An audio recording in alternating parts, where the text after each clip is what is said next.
Yo, what is up, YouTube? And thank you for another fun-filled stream today on my channel, your girl Michelle362.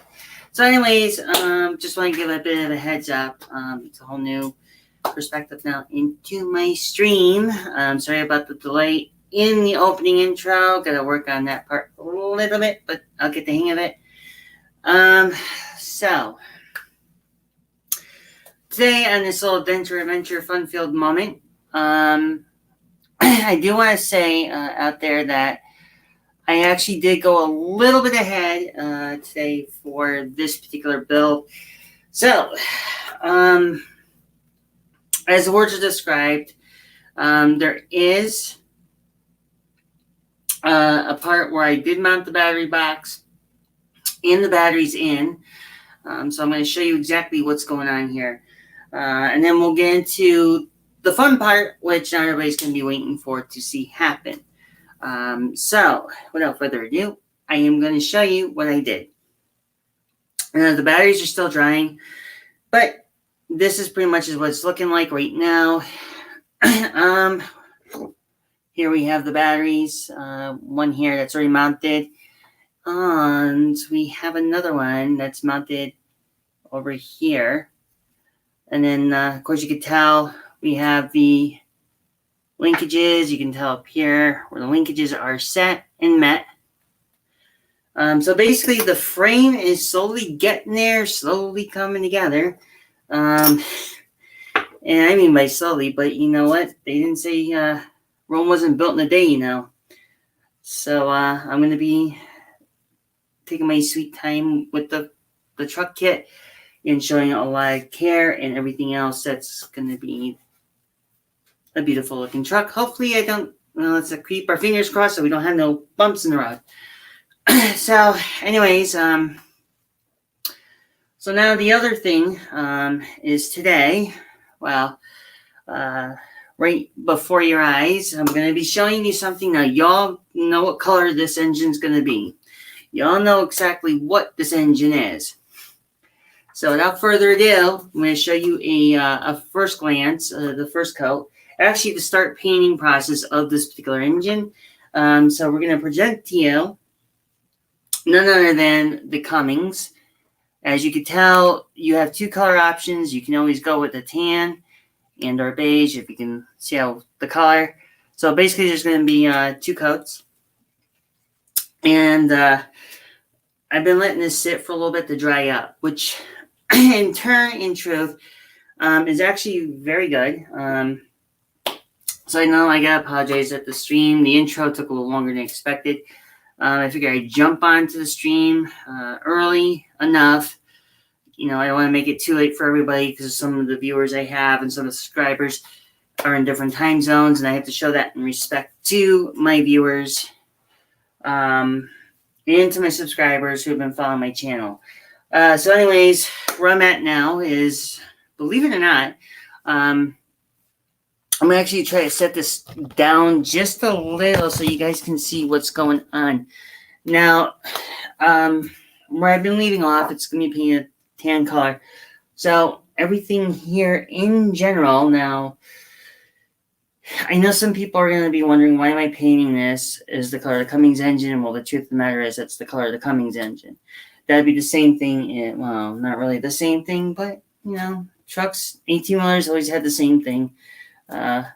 Usually the, what they call the buzz and dozen. Some of you know what that is, so I don't have to reiterate what the buzz and dozen is. And some of you don't. John Paul, what's up? How you doing on this fine, lovely evening? And thank you for tuning in tonight. Didn't think you guys were going to show up, you know? I didn't think,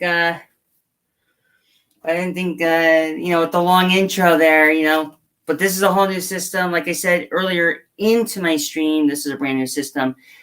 And if you want to be so inclined, those who are new, those who are starting to fall into my channel, make sure you click that like button, subscribe, and hit the notification so you can get my awesome content. Devil Dog, what is cracking up? And how are you on this fine evening? So Okay, guys, so this is the deal. So we all know Rome's not built in a day, right? So basically, right now, I just got the battery boxes in, the batteries. You seen it last time. So basically, you get the batteries here. You got the linkages and stuff. But taking my time with it, easing care. And so here we go. So, anyways, some of you are familiar with the color of the Cummings engine, which is usually a tan and or beige. I'm going with a tan. Believe it or not, I'm not a very big fan of beige. I think beige is kind of like one of those black colors. I know it's an engine, I know, but the thing is, I'm very picky about what I do for engine color. And it's always something there in that aspect. But, however, some of y'all know, I was going to do a buzz and dozen, but which was taken actually at Detroit and slamming it inside to the truck.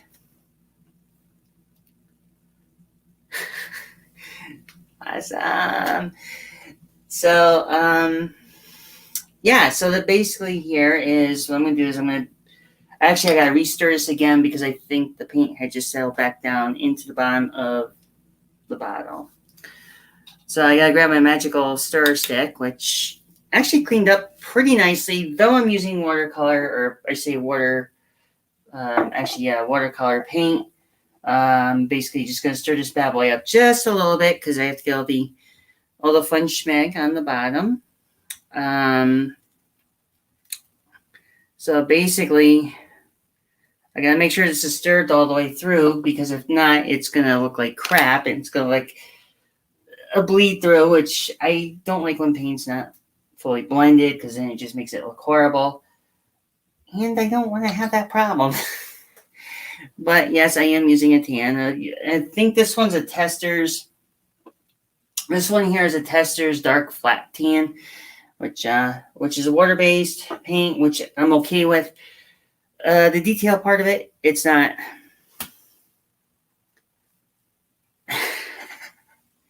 That's awesome. So, anyways, I'm just gonna get everything set here. You just gotta make sure at the frame. My history with painting. I always have this one little problem, and I gotta try the best I can to find something to cover it with. Unfortunately, I can't use that because it's too dusty. So I'm gonna do it this way by painting up the transmission. I'm doing up over here now. I actually did from here to here. And when I say 2 coats, only because I want to make sure it's a solid color and not a particular, not really a particular like one color, one coat because it doesn't look right. I mean, especially if you're trying to enter this into a model contest. I mean, come on now. The only thing that drives me nuts more than anything is when the model judges take a flashlight to your model and it looks horrendous. So, but anywho, I am just going to begin the whole thing here. Just going to paint this up a little bit. Now, keep in mind, I was supposed to retire this brush, but something happened earlier this week. I will not get into it. It's been a very long week, long couple days. And basically, I just haven't had the time to really go out and get another brush, a new brush that was actually cover wide range. But the reason why I'm using an old brush that broke in two during an accident, during an accident, and basically now I'm just using this little part of it, or what's left of it, as a little not a detail brush, but what I mean by like Stumpy. Stumpy has a stump. It's been a fun, fulfilled past couple days. Normally, I was going to do it. Was thinking about doing another stream. I don't know about tomorrow, but I think again on Friday. Let's make sure you check out on that one. So, that's basically it. I'm just basically gonna what I need to do here to get the whole engine painted. And if I can get to the bottom of the paint here, not too far down, because then you don't want to splotch it. In my case, splotching is not an option. Especially, you know, trying to keep this up and trying to keep it all nice and really going. I know some people may beg to differ why I'm painting this engine the color of the Cummings. Well, that's the way they indicate in instructions, and that's how I basically did the research on the diamond reel prior to buying the kit. So, I also do want to take a big shout out. Again, I can't thank John Kloss for the idea of the moon caps. For the rims, for the back rims of the truck, I have to thank him for that one. It's John Kloss or John Paul, wanted to. So I want to thank, I should say thank you for both insights there. Normally, I would have built it with the regular kit. Unfortunately, I actually didn't want to use the kit this time. I kind of bent the rules a little bit. And as you know, some of you noticed that I went to my boneyard where some of my trucks were, well, unfortunate accidents over the years. So, and I also want to say to, anyways, I want to say, who was I saw the thing on to? John Paul, I believe was, no, not John Paul. It was, what's his name? Dirty Dog. I want to say, I saw your video on the CUDA. Yo, John, how you doing? Oh, John, I saw your streams. I saw one of your streams, and I liked what I saw. I saw the photo you sent me of the picture you sent me of your diamond Rio, and I like that. So basically, you know, it's a good thing. You know, I'm trying to get everything looking all nice and presentable. So, and how is everybody doing tonight? I know it's been rough for me on Saturday. I have to apologize humbly. I did not make it to the meet and greet you guys had at 1 o'clock on Saturday. Reason there is because I got my hands tied up with getting ready to go to work and stuff like that. But at some point, I will be making it up to you guys.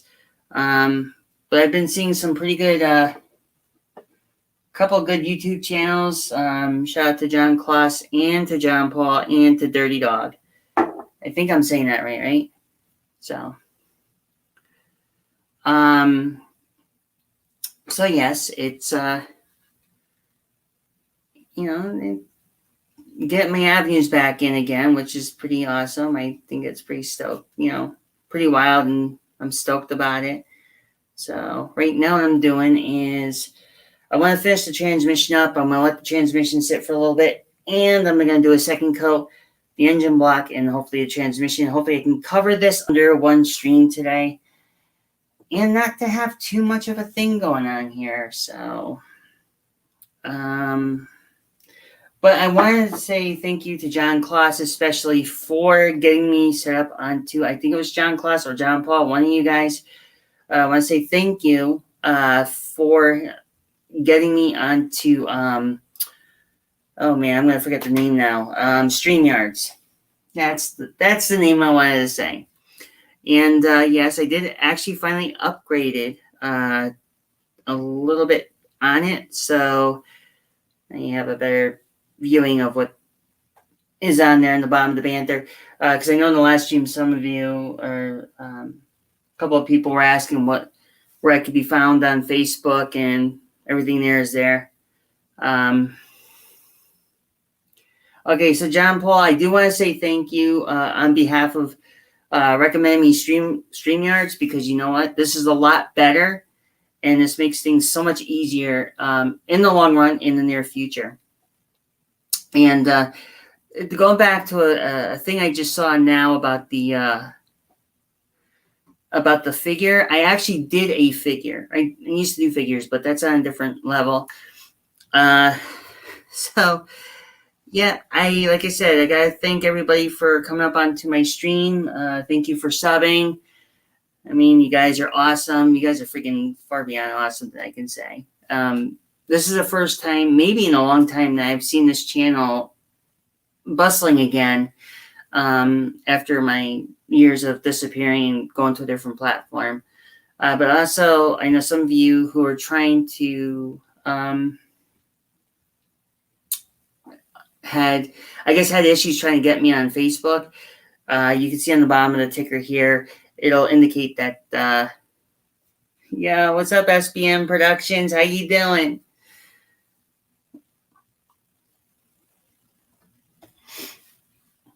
Let's see. So, I just let the paint dry too long.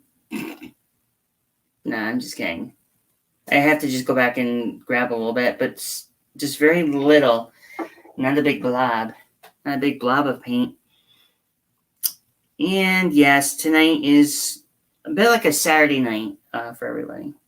Oh, I'm good. I'm good. This is my Saturday, actually. This might be my Saturday. This might be my permanent vacation. But I'm pretty stoked about doing these streams more now. So I'm going to end up becoming more of a full-time streamer. I'm actually going to be leaving the job I have to be a full-time streamer and make money off it. So I'm doing pretty good. I'm pretty stoked. There's a cardinal sin here. Okay, I got to be honest. So tonight, I am doing one thing, and this is like a very unusual Saturday night for me because I haven't done it in so long. And some of you may, I'm going to disperse his name, but this is the hard lemonade, the seltzer. I got the name covered here, but y'all can figure out who makes it. And I won't go any further than that, but that's my Saturday night, just enjoying that particular beverage, and I'm building a model at the same time. Drunk? No. Happy? Yes. But it's good to see everybody up and about, bustling, and that's good. That's freaking one of those things that, like I said, I'm just happy to see this channel going up again. A while ago, like before I even had decided to reopen my YouTube channel, a little bit of a history that some may not know why I came back to YouTube. It wasn't the fact of the demonetization in my previous filmages or broadcasting, but some of my broadcasting back then wasn't doing that great. And I had to change it, but didn't know how to go about changing it. So I figured do my model building, showed up on YouTube, and that's it. So here I am. After I don't know how many years of going on a broadcasting hiatus, but it's always good to see see SDM Productions in. It's good to see John Kloss and everybody in here. Oh, thank you. It's been a very long time. I think the last time I was here or on here, it was like hiccups. After you have if you ate too fast during dinner time, you had the hiccup and you just got the quick hiccups. And it was like one of those things. And it's just kind of like one stream, maybe every 3 or 4 months or something. When you're streaming on your platform, you just don't really think much about the channel you had set up a long time ago. So, as you can tell, yes, I'm getting near to the casing. So right now, this is the first. Keep in mind now, this is the first coat on the Cummings. Not a second, but the first. So yeah, that's basically where everything's been going. I can't really think of anything else. Like I said, it's awesome to see people actually interacting with one another on the stream, which is really cool. That was something I was hoping to do one day, is I get people linked in. And if some of you who have not yet followed me up on Facebook, on the ticker down below, you can see where my communications are. I put all except for one. So You can follow me up on Instagram, Snapchat, Facebook, Twitter. I'm basically all around social media. So everything's there. Everything is like basically there onto the ticker right there. So you guys be good. But going back to everything else, well, it's been nuts. But I do want to say thank you to everybody, though, for welcoming me back to the community and basically just welcoming me back to the community. Okay, so I'm guilty. I was away for a long time. But, yeah. So, at this point of the whole stream now, I'm going to be going and doing my usual routine, getting this Diamond Rio together, doing as much as I possibly can. I do at some point have something in store, a special treat later on, but it's not being a fully shown treat yet because, well, I have a certain vehicle, but it's not here. Like I said, it's my new home, so that's a different story in its own. Hopefully, I can be able to show it prior to we sell this house. But yeah, so anyways, going back to the task at hand here is I'm going to finish painting up the transmission, the gear casing. Hopefully I can get, like I said, I want to try to get as much as I can done tonight under a certain amount of time. So without that being said, and hopefully if not, I don't like breaking it down that way, but sometimes I have to. Usually I do like little increments of painting here and there. Try not to go too much on painting or building the kit in one shot because, well, first off, models aren't supposed to be a speed built. Number one. Number two, when you work on a project and you want to do a good care on it, you really tend to not want to mess it up. Especially, somebody likes your work. Who knows? Somebody can buy it.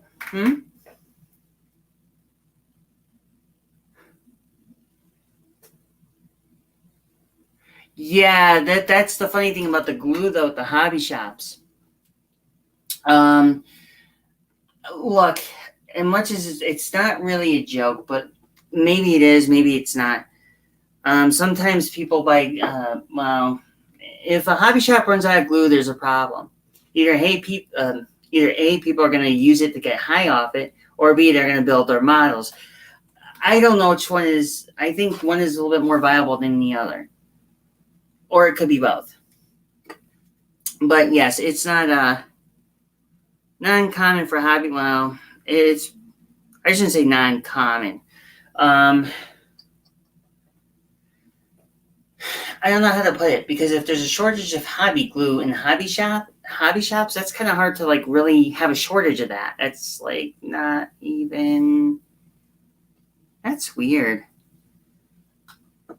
Unless maybe you have a lot of hobby enthusiasts that are like living near the area, then I can see that being the case. Basically that's all I can think about. But when was the but here's a question I need to ask is like, how long has those shortages been going on with the hobby glue?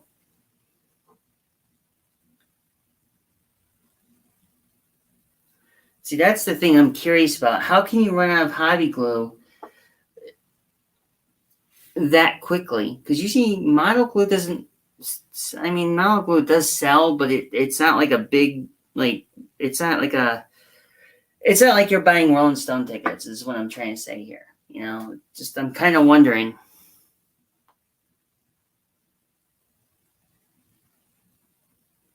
Tamaya, oh yes, because you know why? I think I have a sneaky suspicion why they're having that problem. If I remember correctly, I know there's been, ever since the pandemic, there's been issues with businesses trying to get everything back on track. And plus the international stuff, I mean, who knows? We probably won't see another hobby glue or anything like that for maybe a while. Hopefully it's a short. I'm hoping it's just a temporary shortage and not like a permanent thing, because then it's like, people who build models for a living, or not build models for a living, but build models as a hobby, or even, well, I'm probably right about the living part too. Could have, well, pissed off clients. I mean, there are model builders that do that for a profession too. Those are the ones that deal with the architectural work in buildings, but it's a different story in on itself. I find it interesting that we said, well, wait a minute, no, it's not just a hobby glue. I also noticed there was a shortage in model paints. Don't even ask me how this happened. I was out at the Michael's craft store one day, trying to pick up some stuff, and I saw certain hobby paints that were just gone. Like, there was the color I was looking for, could not find it. Tomato glue, I generally don't use a lot of, but I use like the Rust-Oleum tester, so I'm very old-fashioned. Of course, this is I was a bit shocked about that when I found out that Rust-Oleum bought out testers back in the last stream, and I thought that was very interesting, because I remember a long time ago when you bought a tester's rubber cement, and this is the funny catch-22 here, which I always found interesting. Now, if you look, right, you look at the little fine print and part of the toothpick, you see where it says the Rust-Oleum Corporation? A long time ago, there used to be the Testers Corporation, which was a different thing. And then going back to what I said in the last stream, when Testers was bought out by Rust-Oleum, well, that became a different story. Now, Tamiya, and I think there's a shortage or temporary production going on right now for their glue, as far as I know.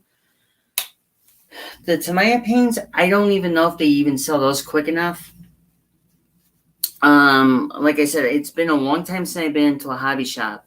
Most of my kits nowadays, I usually buy them on Amazon, or I usually buy my kits on Amazon, or just basically Amazon. I did once at VLS, but that was only one kit, and that was the Pontiac Judge. But that's a long time ago. So basically, I don't know. I just do my online shopping nowadays. I used to do, like, a long time ago, I actually used to go direct to a hobby store, and found out later on that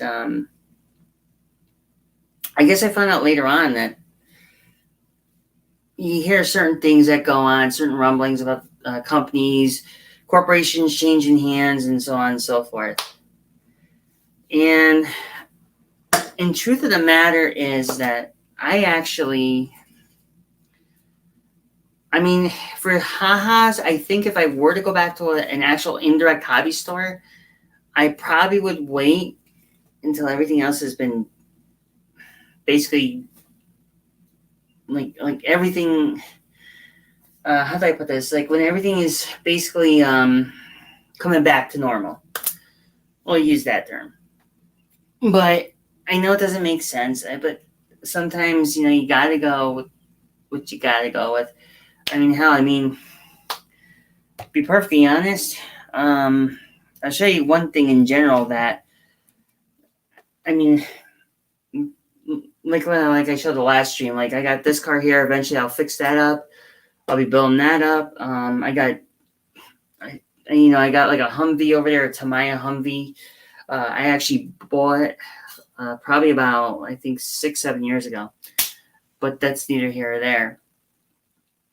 But I also think, as far as anything, and let me see if this engine block is fully dried yet. I don't know. I gotta wait for the transmission to dry before I can actually start painting the engine block. That's why I'm waiting. So anyways, that's just all I know. I don't buy indirect sources anymore unless if I have to special order them online. Like certain kits I have to buy online because some of the stores don't even have them. I have to special order some stuff. That's not what I want. But it's just when you really think about the gist of it all, you really, I don't know. Sometimes you have to outsource, is what I'm saying. I know some people may not like the idea. Well, why do I have to outsource where I can go just directly local? Well, sometimes that's a good thing. Sometimes not. Sometimes a good thing. Sometimes a bad thing. It really depends who you see or who you meet and where you get the or who the supplier is, and you can actually do it from there. I have to agree with you on that one, John Kloss. I don't mind Tamiya, but my whole perspective of Tamiya, I love Tamiya. Don't get me wrong. Okay, I think the paints are wonderful. Some, but the thing is though, like with some of the Tamiya products are good, some of them are not that good. It depends on. It really depends on I guess it depends on the chemistry or not the chemistry. The what they've done to it over the course of time. I remember back years ago and going back to testers in Tamiya, whether if it was a Tamiya glue or testers or whatever the case may be, I always found like the original versions were so much better. But then when you got into newer versions of those sort of things, yeah. Yeah, see, for me, I actually used to do that a long, long time ago. The guy, okay, well, anyways, I'll tell you the story. I was kind of vague about the story about the guy who owned the hobby shop. And I'm terribly sorry if I was in the last stream. And I don't, do I need this yet? Yeah, I think I might. Let me see. The guy that ran the Fine Scale Hobby Store was Scott Davidson. Now, this was the guy I was trying not to say the name of the hobby store, but when I talked about the Cars Club, the Cams Club, which was the Mile Car Club of last stream, Scott Davidson has his own hobby shop. He ran it. Fast forward after he had passed, his sister had taken over the business a little bit, but one of the members who knew or was the beneficiary of my friend Scott, he took over for a little bit, but then the sister decided to close down the store. Therefore, going back to what I was saying about the car club that I was part of, they all dispersed. Believe it or not, at one time they were over up the street here by Union Cemetery. No lie, people. I don't live not too far from Union Cemetery. Yeah, it's creepy. I know, and some people have heard of Union Cemetery. It's true. It's an extremely, I shouldn't say extremely, but it's a haunted ass graveyard, and nobody's not even allowed to go near it. But I'm not far from there, so it's true fact right here. But as far as the stores go, I don't have a local hobby shop to go to. And if I were to go to a hobby shop, I have to go 1, 2, 3, 4, I think 4 or 5 towns away. And is it worth the drive for me to do that? Kinda. But I usually buy my models online. You know what I mean? Usually, like for me, and I have to agree with you going back to about testers. Yes, I am more a testers user, like the paints, the cement. The most kits I've actually built were mostly AMT. I did one once that was an AMX kit, and that was from AMT. Believe it or not, it was a 1/16 scale. It was like a little rinky dinky thing too. It was funny, but I'm gonna hold off on the other parts for a while. I want to get the engine block painted, but the truth of the matter is that I personally will not outsource outside of testers. If I do outsource, it's probably once in a blue moon. So I just got to keep myself remembering not to do such things like that. And this is a very interesting looking cab. Almost looks like the, okay, I gotta say this once.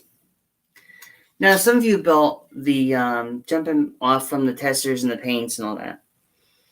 Now, have any of you built an auto car kit? This is an actual question. Just trust me on this one. If you've not built any of the auto car kits, now I'll tell you something. I'm looking at the Diamond Rio cab real quick. And this basically reminds me of an AMT auto car cab. And how I know this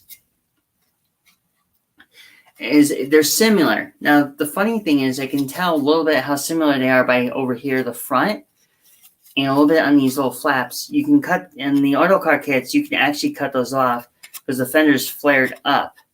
So, you know, you didn't have those, you had those on there, and it doesn't look right. But you can tell how similar that is. It's the funniest thing. I mean, whoever think a Diamond Rio and an auto car can almost be exactly the same thing? And it's just nuts. But in a nutshell, I'm going to begin the second coat of the engine block. Hopefully that the transmission's dry. And yeah, that's nice and dry. Now I can begin the second coat. Coat number dos. Me, I'm near New York. Believe it or not, I'm near. I'm in the Lower Fairfield County, which we're not far from New York. So yeah, I'm in that general area. But well, that's actually New York was my original birth town, my hometown. But anywho, I guess I'm gonna have to start painting, doing the second coat on top of the engine block here, and then work down. I got nothing to do, got nothing to lose, and I love my streaming. There we go. Now that darkens it up a little bit more. So that's basically how this is all going to turn out. So the second coat goes up onto the top part, then I'm going to work downward. Now you can tell the difference between the lighter aspects of things and the second coat. So that should be...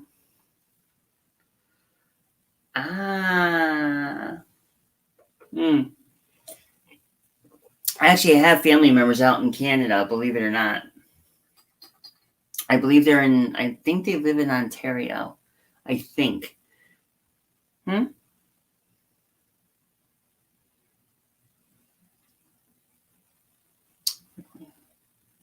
the auto car was.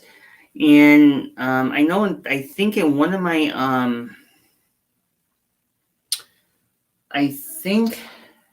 one of my models I showed in my first stream with you guys, there was one of an auto car I did by making to a workhorse. But I don't know. I found the auto car dump truck kit a bit not enjoyable. I got a little bit pissed with it because I was originally gonna make it to a show truck, right? So one day I guess I was coming downstairs and the model kit right here on the table on the bench. Somehow, I don't know what happened. I come downstairs, it was on the ground, it was shattered, and I had to scramble to fix the damn thing. And after I did that, it didn't look right after. And I don't even know. I think I may have probably placed it the wrong way, but I'm not too sure. So it was like more of a problem trying to get back together than anything. And you know, when building it, that's not the only model kit that actually shattered on me before. Model tank, model van. Shit, I can't tell you how many models had that little misfortune. So Now the second coat of the engine block. Still using a little bit of paint very sparingly because don't want to make no big labs. Pennsylvania. I actually been there. I went to Lancaster. And Lancaster's not bad. Lancaster's actually pretty awesome. Oh, what do you know? This is starting to look a lot better now. Well, I can say that I'll be able to get at least the second coat done. Hopefully, a little bit more tonight too, if I can. It depends on how I'm gonna feel, because I gotta do another thing tonight, but that's on a different time zone. um, oh wow, this is like a lot. It's a lot of painting to do, but I'm no worries. I'm used to it by now.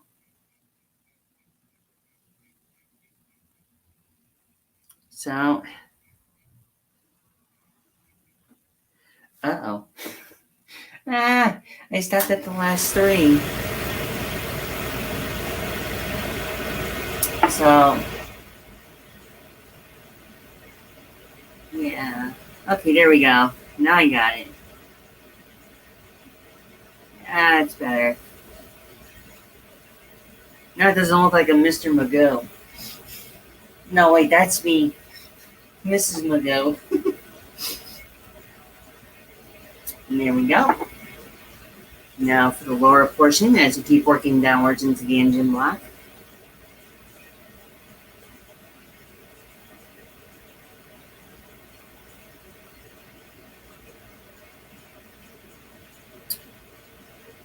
Oh, I am loving that color.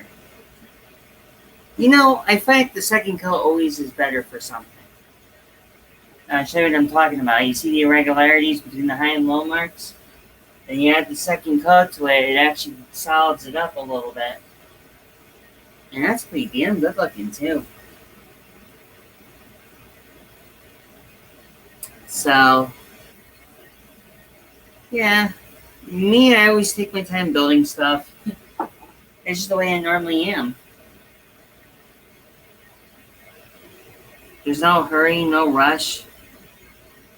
You rush through something, you don't really get far, and you don't really accomplish very much if you rush into something. One thing I've learned over the years, hell, my first mile, forget it. It was a glue bomb. And who remembers those? Hmm?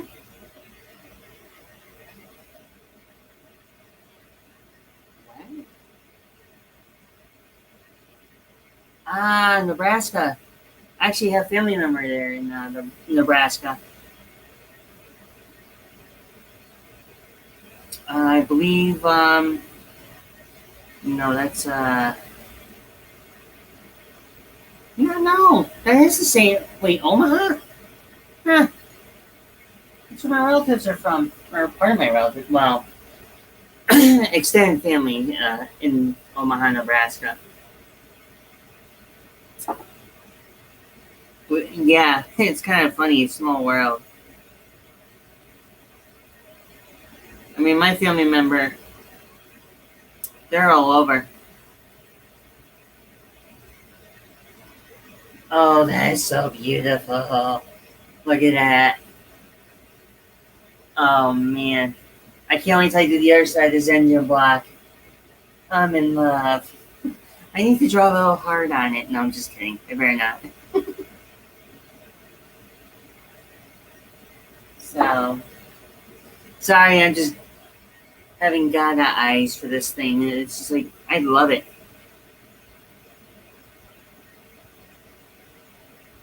Yeah, I can't wait until like this whole kit's been finished built. But my biggest thing is I can't wait until I start machining the actual exhausts that are going to go to this. Get some copper tubing, and then I'm going to polish them out and make the exhaust make the exhaust stand out. That's how I'm going to go and do it.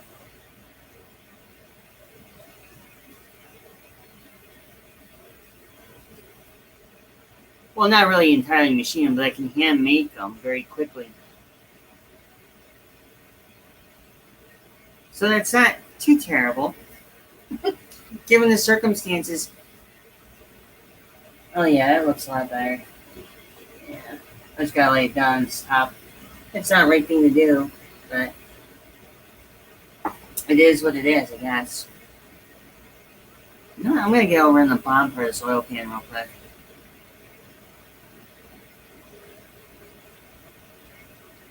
There we go. I think I see it.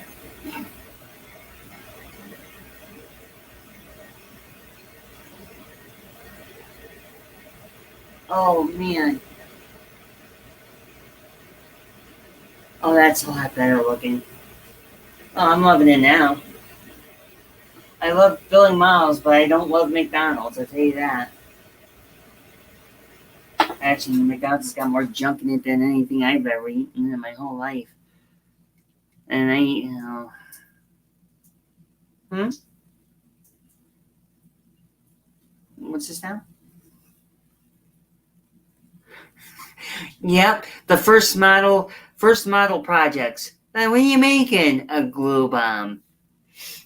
Oh, come on. We all had our own favorite glue bombs. Shit. If some of you been there was like a thing out in NASCAR years ago. Somebody had a glue bomb, and that thing somebody dropped a weight on it, and I'm surprised it's still even held. I'm like, you gotta be joking, man. No, wait, one part did survive. I think it was the front windshield. Oh, how about the classic fingerprint in the windshield? Think about that one. Where you have the glue and the glue, you get your thumb onto the accidentally into the glue, and you touch the windshield on the model, and it just leaves that permanent imprint right there. You don't even need finger paints for that, and it's like splat. Oh, wait, and then or the favorite one too is like sometimes you stick your fingers together. Oh man, I tell you, those were the fun times. Or if you're really that crazy enough, you can even sniff the glue. And how many people have done that one?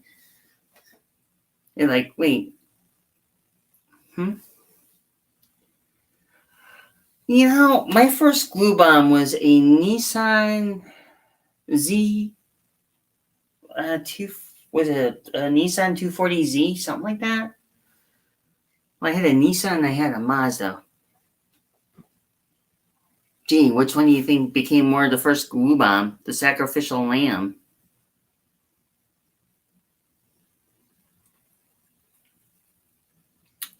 Well, to answer that question, it was actually the Nissan 240Z.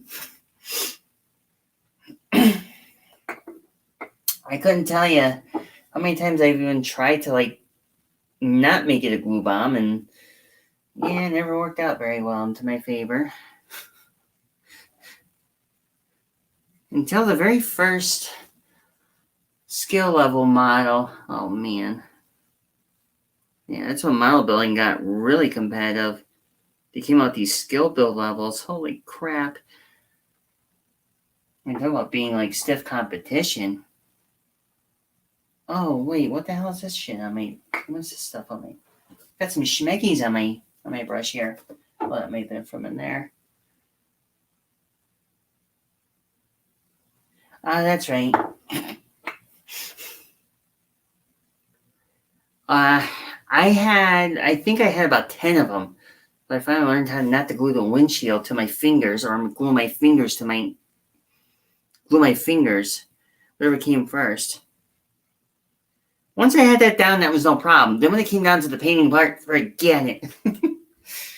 I'm like, hell no, I can't do it no more. It's just like everything just got stuck together.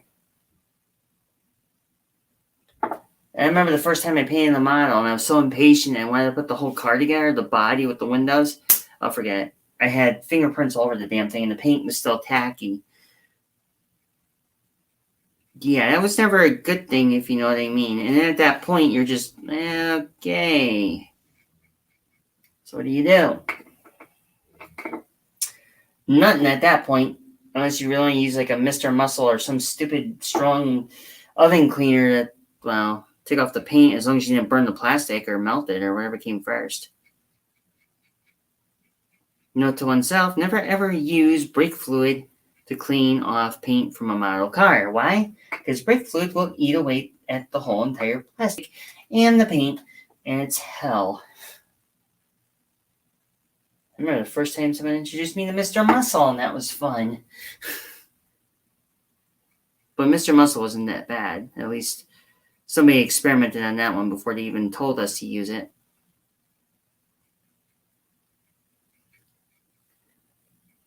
Here we go. I think I got it all. No, I didn't. I still have more to do. God, I got the last part of that I gotta do. Rolling, rolling, rolling. Keep them donkeys rolling. There we go.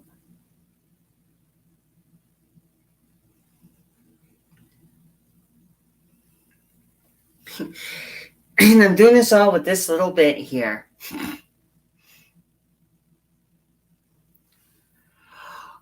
I knew somebody who did that. I got one better for you. There was a guy. Okay, this is going back way back when, the old neighborhood I lived in. We had a kid who, believe it or not, I'm going to say this, and it's funny as hell.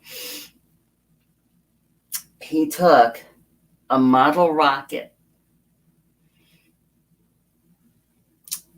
Okay, he took the fuse from a model rocket. Now you guys can see where that goes. And all I remember is just that I don't know, he may have been like not right in his head or something, but he actually took a model rocket and he lit the fuse in it while the fuse itself was inside the model car. And boy, did it go up like the 4th of July. I can't tell you how funny that was. And it was it was actually, believe it or not, I can understand his perspective why he did it. But his defense was it was a glue bomb. And it was one he hated the most. So, yeah, you could see where that was going. And it was just crazy. It was just like, I haven't done that. I haven't gotten that far, but I've done where I took a lighter and melt one. And all this because I had monster truck kits I was using. And I was going to try to make a Monster Jam kit out of the whole thing. And, well, that didn't turn out very well because all the old model cars I had caught on fire. Luckily, I was outside when it happened. Yeah, I was burning them outside. Not a good way to have a good local neighborhood bonfire, huh? It was something. But, those are the fun days. You took something you didn't like, light it on fire, you take a firecracker, watch it go. And then watch your parents flip out because you try to burn their house down or some ridiculous thing. Oh, the fun days. I mean, if I was that age again, I think I probably would try that, and yep, then I'd get my butt in trouble like really quick. I'll be perfectly honest. I was more into building models than I was into Barbies. Ironically, that some of my friends thought, oh well, you should be playing with Barbies rather than building models. I was like, well, I just happen to like models better than Barbies. Therefore, I was actually more creative and more artistic.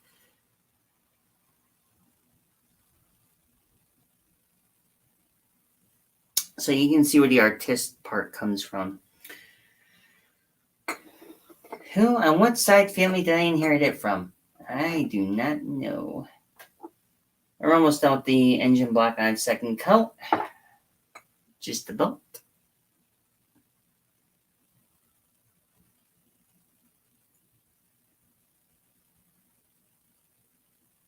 I think I have everything I need there and some. Oh, I missed a spot. There we go. That's better. I missed a spot. Wow. Oh, so much for my eagle eyes, huh?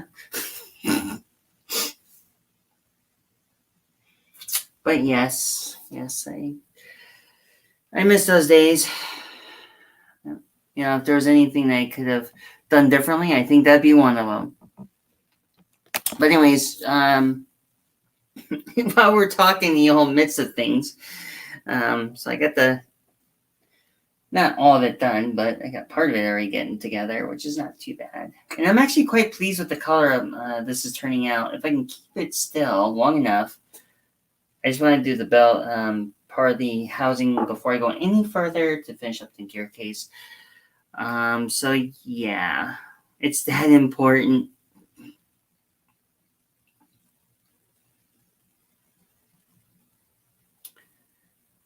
But always a fun. When you build models, you know what to do, what to expect.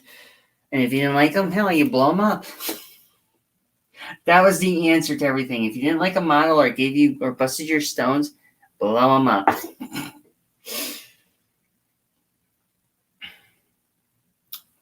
Yeah.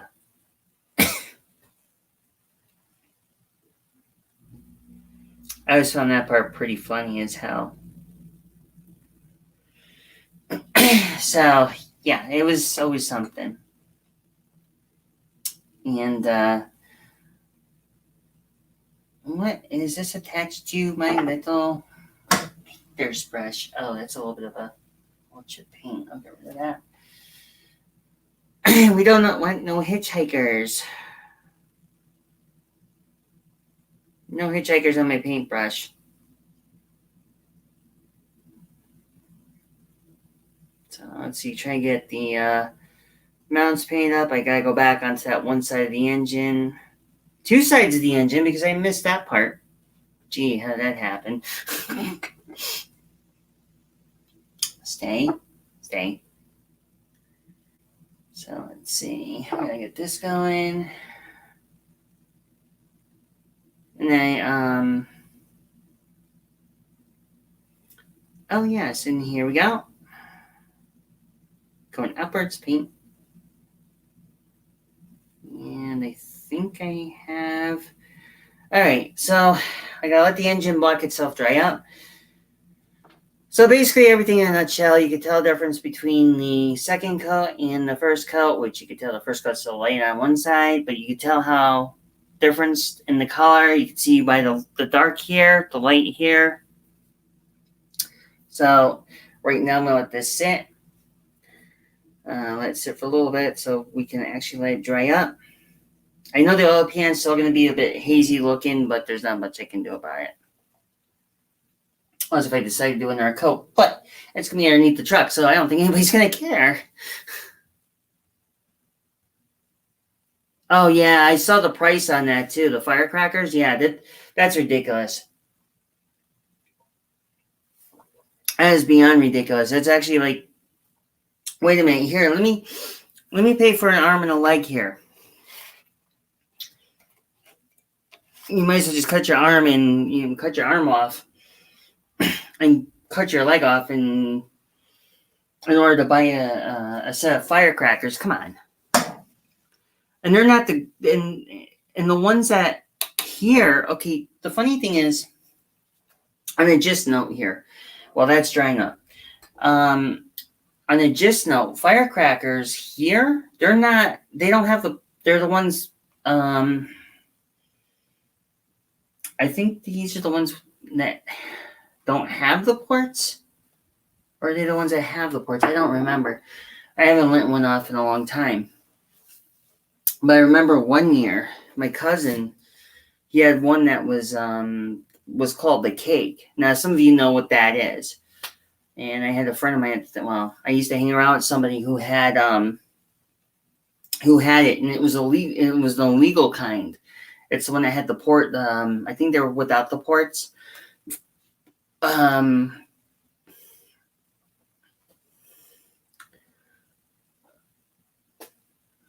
Yeah, pretty much.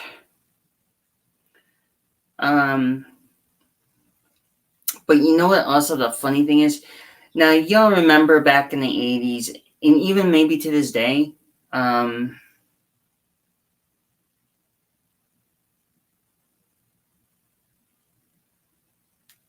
Well, back then it was different. Now it's like freaking $5.99, like $6, maybe more, 20 for the freaking whole thing, like the big tall boxes of Ye Big or whatever it is. They go for like $20. I mean, think about that for a moment. 20, maybe 30, if remotely, I would think that much. But no, why in pray tell would you do that? As much as like that. But I remember back in the 80s, and some of you can remember this part where they had kids. I think I think it's happening to this day now. And some of you remember the M80s when some of the kids would actually hold them and not do nothing just to get rid of them, and they hold them, and next thing you know, they lose all their fingers. Shit. I just can't believe that, I just cannot believe you would have that happen. But yeah, the firecrackers, fireworks, everything's going up. Cost of living's going up. Food's going up. Shit. Taxes are going up. And it's just so many things are going wrong. So many things. Why don't they just cap half this stuff, or bring it back to what it was back in the old days when things were not as damn expensive, or, at least you had something that was affordable. Simple things, not these like hard up, difficult things that just, I mean, for crying out loud, have go back to, bring stuff back, like have people start building models, drop the prices down, have people do what they used to like to do, and build models, or go out and hang out with some friends or something, like that sort of thing. But but society's changed, and we can wish in one hand, shit in the other, and we all know that the shit fills up quicker than wishing in the hand. So yeah, that's never that's never a good thing right there. But if there's ever a time that we can have things drop down, I think that would be a nice paradise right there. Just drop down things. Hell, $50 for a Diamond Rio kit. There's people up on I think there's some on Facebook and Facebook store that are actually selling these kits, but more money. But you know what? I look at it this way. I'm happy.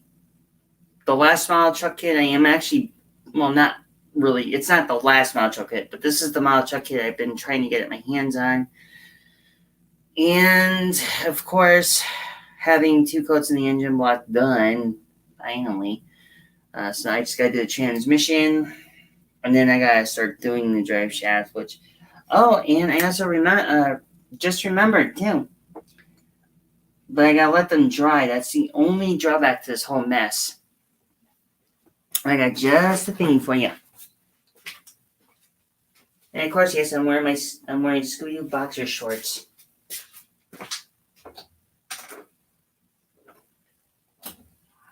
They actually used to belong to a friend of mine who, I'm wearing boxer shorts that actually used to belong to a friend of mine who's no longer with us.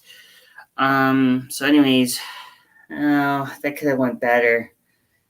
This thing got all that's got orange peel on it, and it doesn't look good.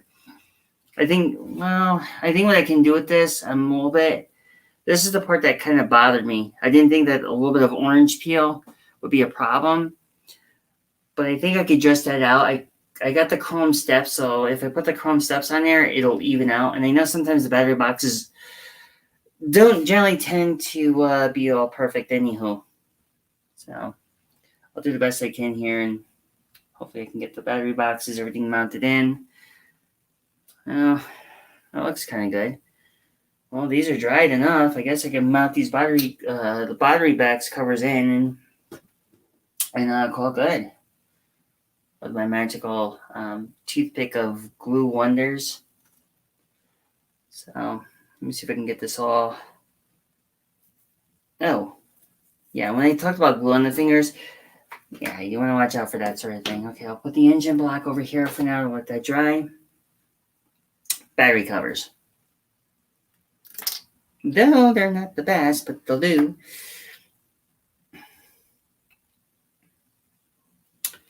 You know what? I need to wear my cheek glasses here. So let's see, what am I doing here? Oh yeah, I'm gluing the... When you do a glue insertion, please note that the glue must go inward, not outward. Therefore, you have no problems indicating the good, bad, and the ugly. Also, make sure there's no webbing on it because you don't want to have a problem. Okay, now to get the battery box mounted.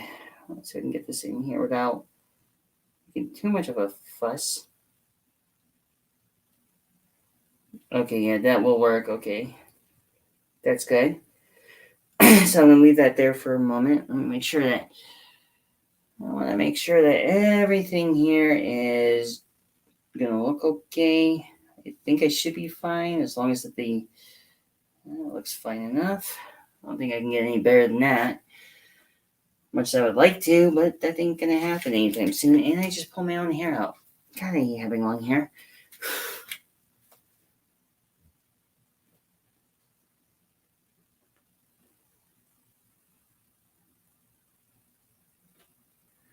Yeah, actually, there are some model kits that do range from anywhere. Shit. There's model kits that do range to $40 and up. Case point. The Bixby truck. That thing back there was like about $100. Yeah, they can get expensive. Oh, fun fact, real quick. I want to show you something very interesting. Now, humor me not. This is just an empty box. Now, I got something top for you both. On Amazon, no lie, this kit, somebody is selling this type of kit. And take a guess how much that kit is worth. And I'll tell you the answer for that particular kit. Just take a guess about the answer. Just take a guess how much they're asking for a model kit of that on Amazon. And it's no lie. I mean, you'd be surprised at what they want for it. And it's from a...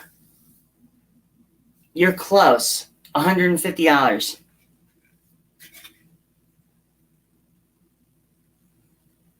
You were close. Just go down, take off $10 off it, and there you go. It was $150 for that kit. And it was from a collector, and it was still in, no lie, it was still in the shrink wrap. And because I was thinking about building it again, like I wanted it, but when I saw the price, I'm like, oh Jesus God Almighty! I mean, for this kit, when they had the whole lot,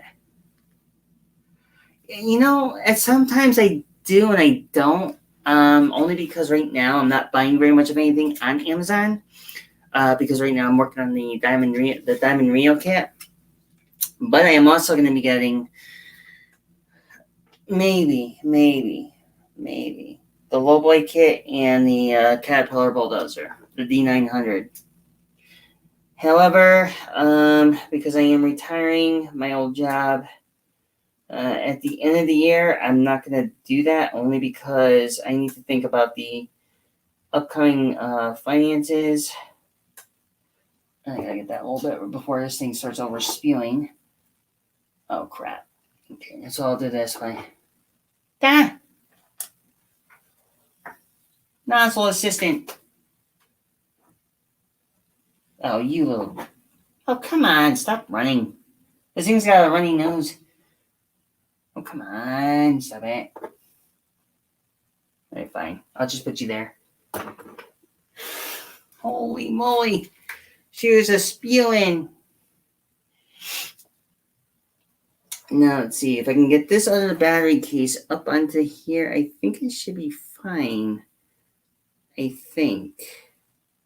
There we go. And I got a little webbing if I can get it. Come here, you. Alright, so there goes the webbing. Whoops. Please tell me. Let me just make sure this thing is sticking. Oh, I don't want to go through this mess.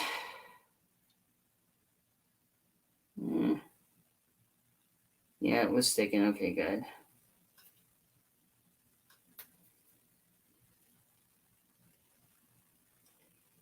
Alright. So leave it there. Leave it alone. Don't move. Don't breathe. Don't do nothing. And let the rest of it just work its magic. Okay, so that part of the frame's done. Now it's the engine. The engine's gonna be a long process. Huh? Yeah, I think that sounds right. Yeah. Wait, half pages of what? Are you talking about like the instruction manuals? Like for the build the kits, or what were they?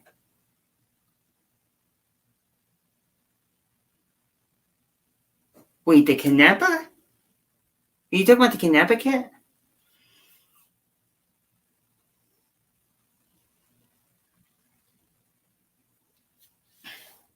You think that that's kind of weird that the Canepa kit. I find it very interesting that the Oh, it was a book on drag racing.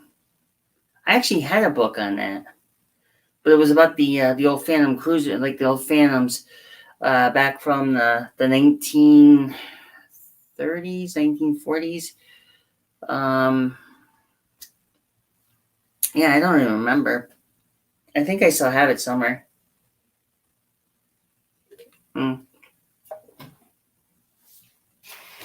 Oy.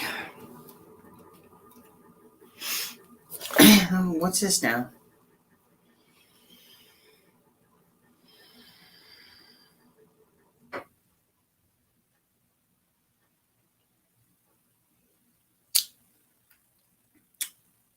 Yo.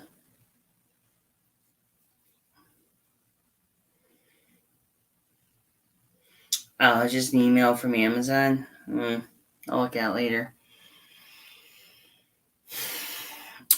So yeah, I think some things that like you pay for is just like kind of ridiculous, and then yet they expect you to pay like a top dollar for these things. Like I find it funny, like if you buy a Hot Rod magazine for like $200 or whatever it is, and yet it's missing pages, and they're selling you $200. That's not really $200 that's worth spending, because now it questions everything else, because now you have to think about what are you going to buy. Like if you buy something that's got everything there, for me, I'm very picky, because usually if I buy something off Amazon, I gotta make sure like it's all there. But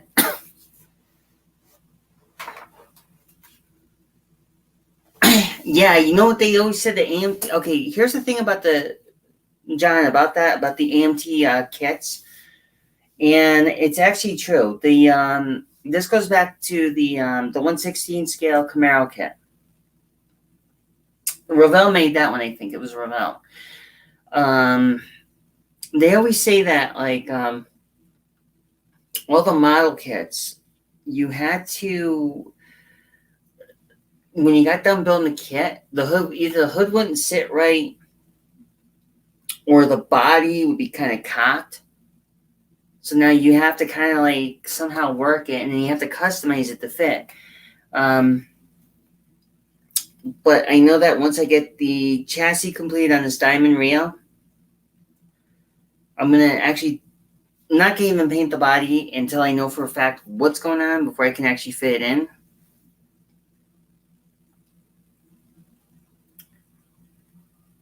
Were removed from the book. Yeah, then that means someone kept the color photos and gave you the crap photos. The color photos make the okay, in magazines like that, the color photos are the illustrations of that time, vintage era, and so on and so forth. And if you don't have the color photos in there, and they're just going to give you the actual pages, they're just like black and white or something really weird. Now you just lost about $200 on that, and it's like now you have to find a book that's maybe about the same to hopefully keep your fingers crossed you can get to replace it. That's one thing I don't like. Because then it's like, well, then when you buy something, how would you know? Like, how would you know if the everything's going to be there or everything's not going to be there? And then when you buy something, you get in the mail, it's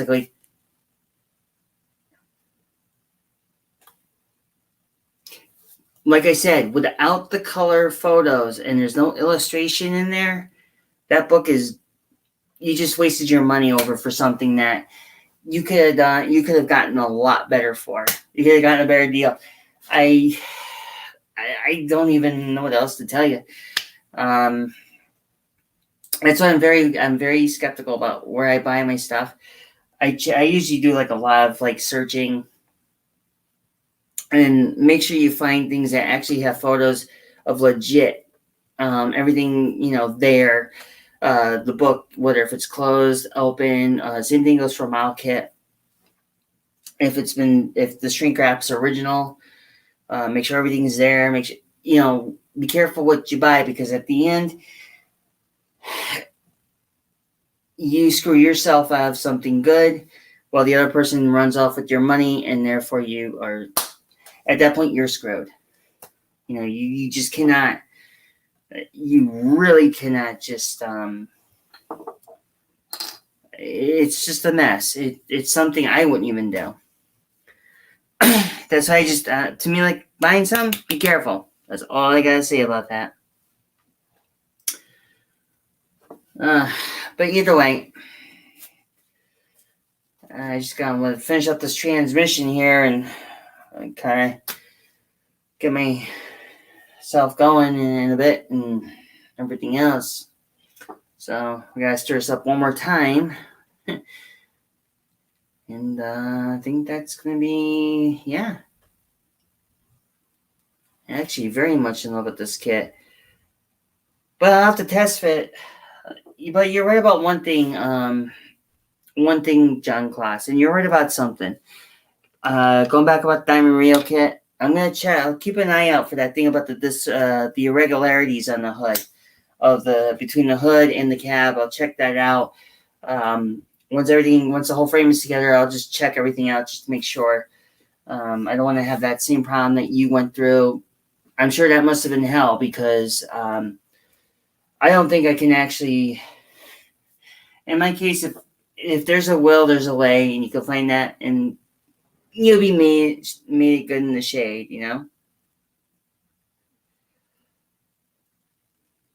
I mean, I've dealt with truck kits like that, and they're just like, you know, stuff doesn't sit right, or stuff doesn't,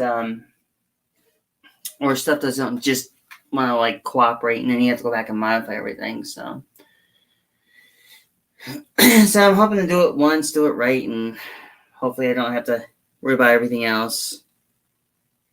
But I highly doubt it because I don't know. I don't know. I'll just have to wait and see how this all works out and how it all is played in favor, and hopefully I can get all that together. Well, at least I'm happy you gave me a bit of a heads up about that one, John, about the hood and the cab, and I appreciate that because that will give me something to look into when I start building mine. When I get this one up, so. Let's see. Now I gotta have a little fun here. A little fun bagel. And let's see, where do I want to go with this one now? Okay, go top the transmission housing, top the gear casing. All that together.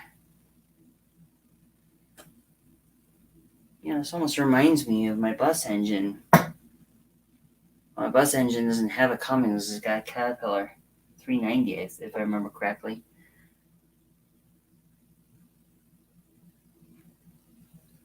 But mine's a freight shaker.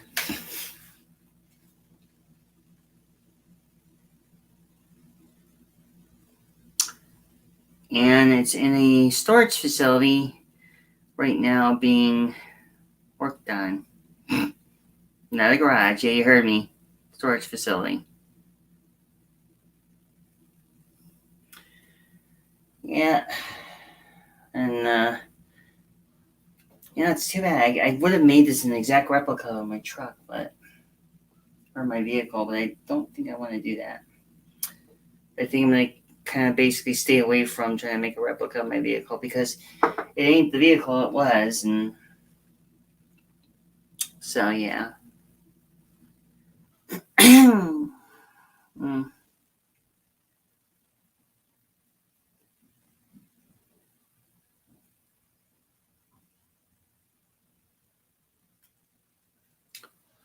Oh, I gotta paint the other side of that transmission. Transmission. Hmm.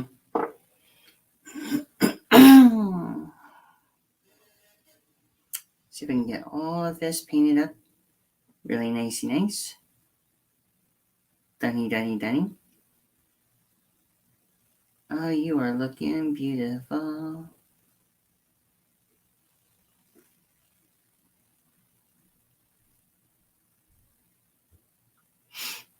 There we go.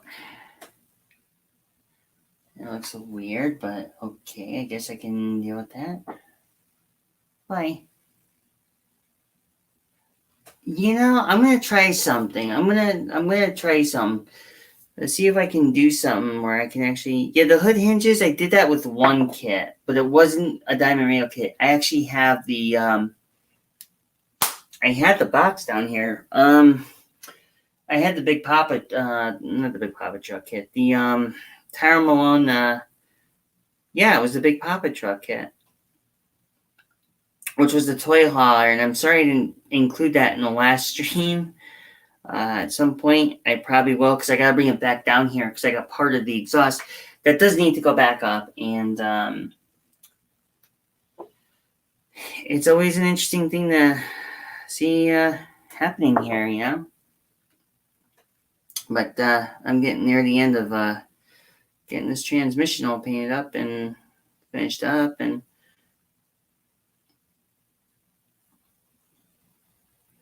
very interesting as I drop it.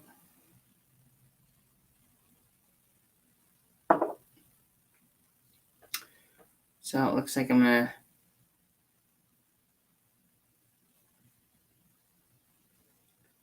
second coat it.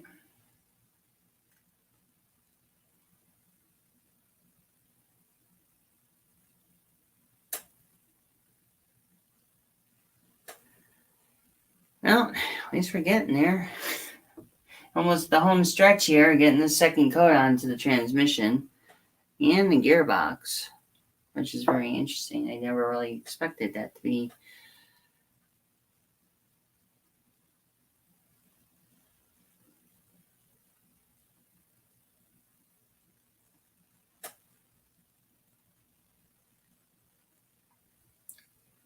All right, so let's see here.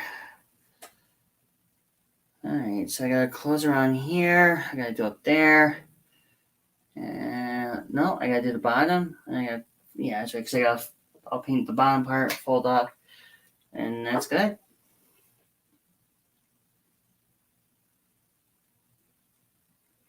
And probably the next video, you might see this thing jump forward with the engine somewhat kind of completed.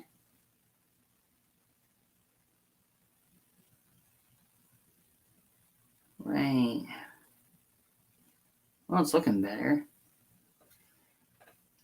I don't know about worlds better, but it's looking better. At least it's got the 2 coats going in here, and so I just taking my time with this paint job.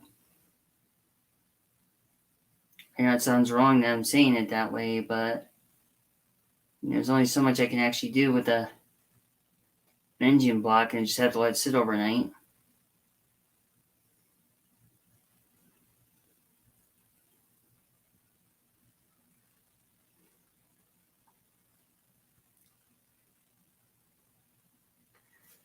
Oh, I just got the. Oh, I missed a spot. That's one thing I always keep doing. But never need to fear. The second coat of the last part of it is here. So, yep. Let me just wrap that around here like a little blanket. The final second coat for the engine block is now officially done.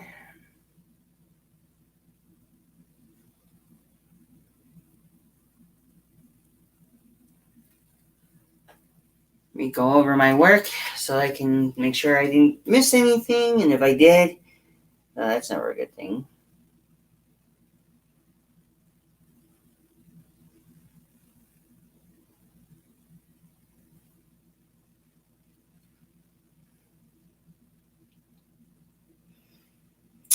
Yeah, that I can deal with. Okay, that's right there. That's that. Just get a little bit around here, just to make sure that's all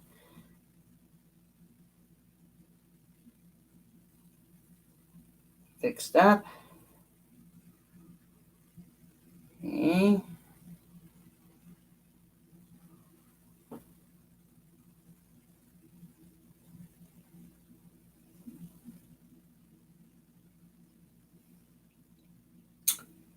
And it seems that this engine, I can say, is now complete and second coat done. A little bit of careful inspection. Now this is what it looks like.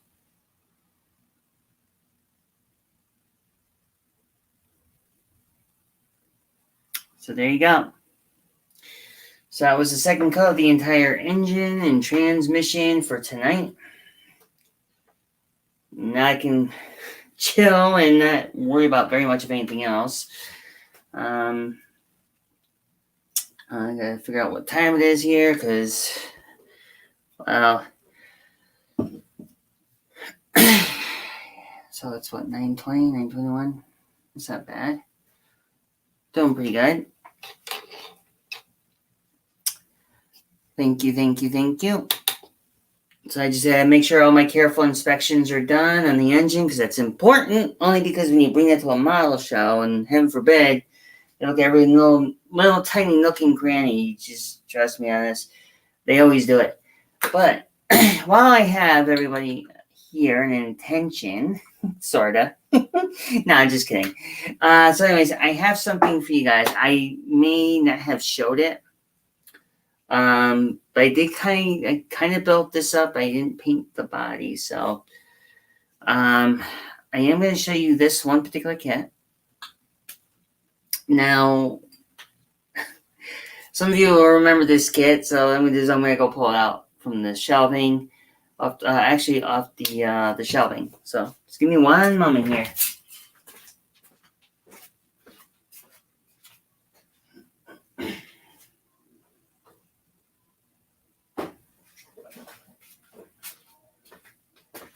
So, in a nutshell, oh crud, seems like I lost part of it.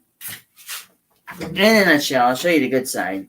This was a kit that in itself was a nightmare, but I decided to leave it all of a plastic.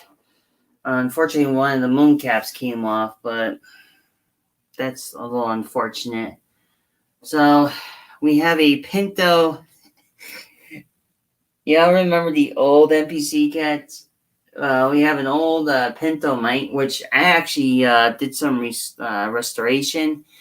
So it's under the whole glass casing here. I won't be able to pull it out, but I actually made this kind of more of a a very limited time, a very special, and as you can tell over here, of course, the moon cap fell off. I don't know how the hell that happened. It was glued on last time I checked. But this kit alone was a bit hell. It's an old kit. I think I paid about $50 for this thing. Going back to, it's got the original decals. I was trying to save as much as I can. I actually got this one for like $50. A guy at a local hobby shop had a whole slew of them. And I was actually going to do it. I was going to actually, believe it or not, I was going to buy about 10 of them.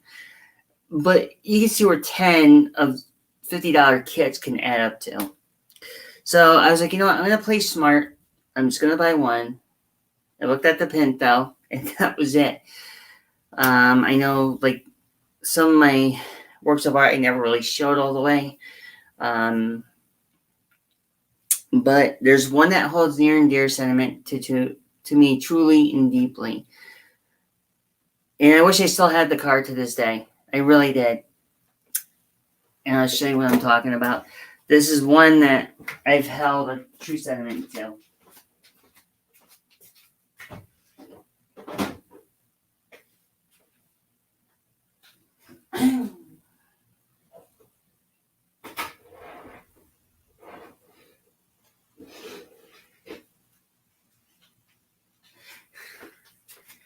Okay, first off, I'm going to do a little show and tell with y'all because I may have not been to my inadequacies here. Anyways, back in 1998, I I entered the model contest. Now y'all know, y'all seen the plaque, the plaque that I had gotten for the best out of box. Well, in front of me is that particular car, and what had happened was a basic gist. Now, this particular kit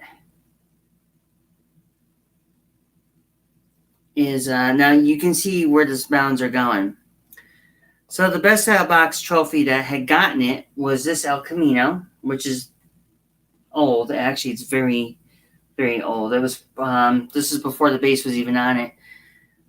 So this is this is what won in 98. Still has its original paint.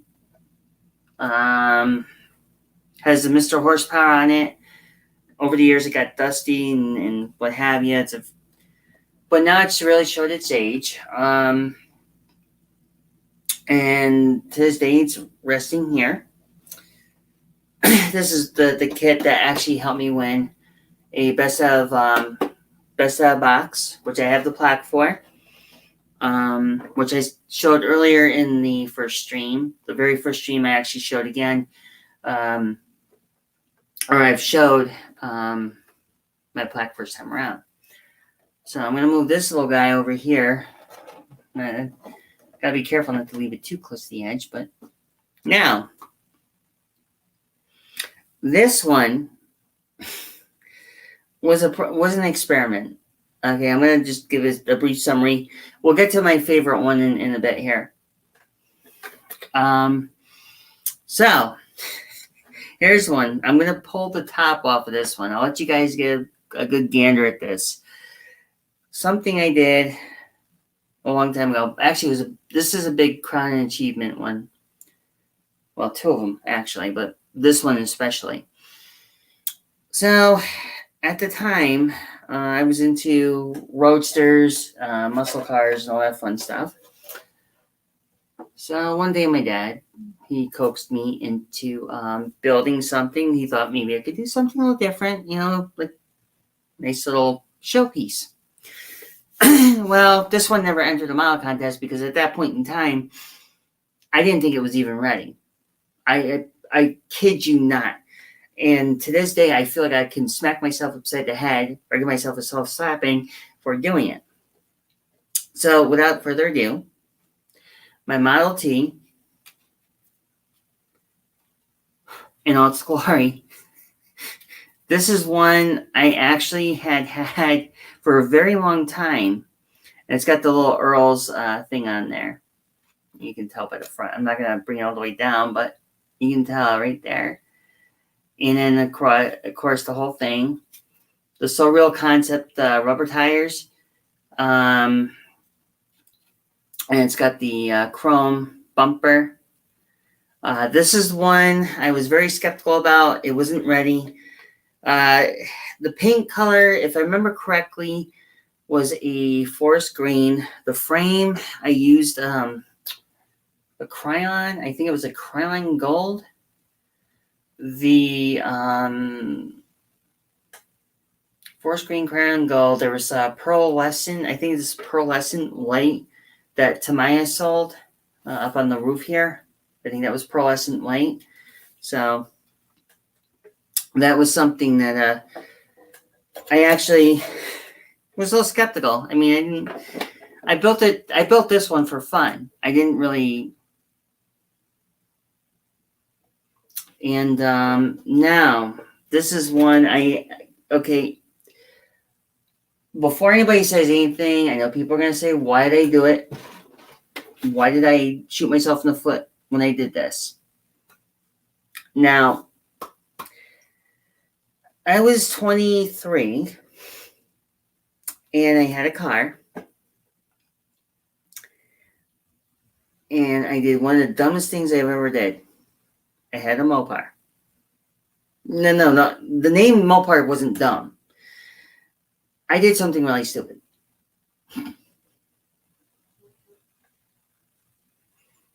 Now, the biggest and dumbest thing I've ever done, I had a 1965 Plymouth Barracuda. Okay. Now, I had it in the store yard. I had it in storage. I was getting ready to restore it. And at the time, I had a problem with one of my exes. So, unfortunately, the car had to go. To this day, it's hanging over my head. I know. Neither here nor there. Now, some of you remember the Hemi under glass kit. Okay? Now, you all remember the Hemi under glass kit that the MT came out with? Well, I did the best I can to replicate the car I could have kept. And I'm sorry I did that to my poor baby. I really am. So what I did is I took the Hemi under glass kit. And with that being said, right. So I'm going to get on with it and I'll show you what I'm talking about. This would have been, well, I have the hood here, but this would have been the car I would have had I still had it. My 1965 Plymouth Barracuda.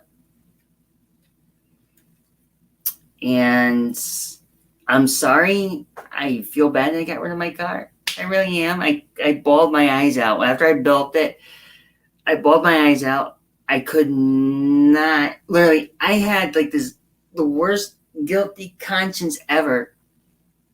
And I just couldn't come to terms. Believe it or not, this was a solid. I'll tell you how this turned out, like how I actually cut that hood pattern.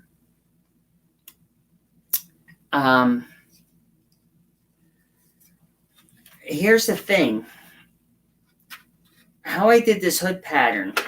Now, if you look, there's a discrepancy into the plastic. You can see how thick that plastic is, right? There was a trick I learned, a very old trick, believe it or not. Now, when you have said hard plastic, two things you do. You take a little drill, very fine drill. You drill it in the seam as best as you can into the plastic, to the hood seam. Now, this took a while and it was time consuming. You take dental floss.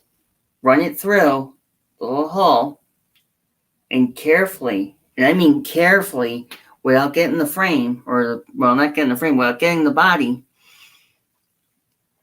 work the dental floss very slowly and carefully. And as you do that, it'll cut the plastic all the way down. It'll cut the seam open. And it's a good trick if you're going to want to add doors too. But I didn't go that far with the doors. But, I mean, yeah, this is before I did all this stuff, you know? The bare metal foil on its own, that was a bit of a challenge. Most people would say, I'll speak by experience. When dealing with bare metal foil, make sure you don't use a dull blade, because I'll tell you why. Bare metal foil with a dull blade, it'll tear very quickly. It'll tear within a heartbeat. What I would recommend doing, now what I did, for the windows, the windshields, I took I make sure I cut out the proper, I cut out a proper diameter for the frame for the windows. I put the whole sheet, I would lay the whole sheet up onto the windowsill. Now, get a good, sharp, basically a brand new sharp X-Acto blade. Take your old one out so you don't ruin it, and you carefully go in, take your time into that window, the windshield or the back window, and slowly work it in all the way around, but just leave enough so you can actually tuck in. And instead of don't use a Q-tip, but use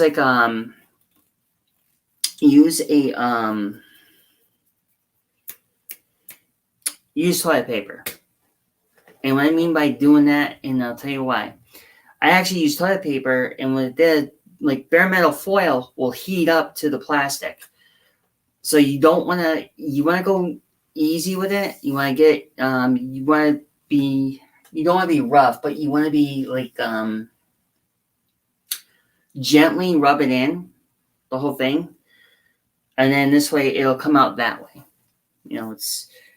It's time consuming. I've done bare metal work. I've done machine work as well. Back then, but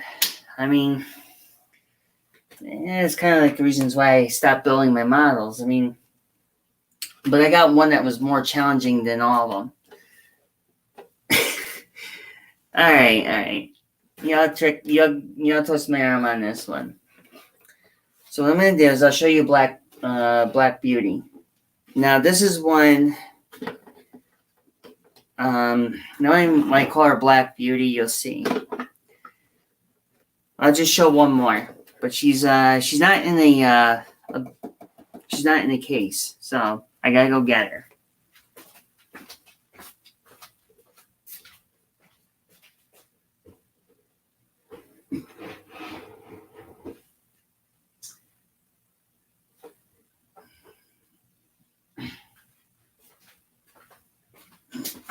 So, you have to kind of pardon the dust on her. She's been sitting down for quite too long.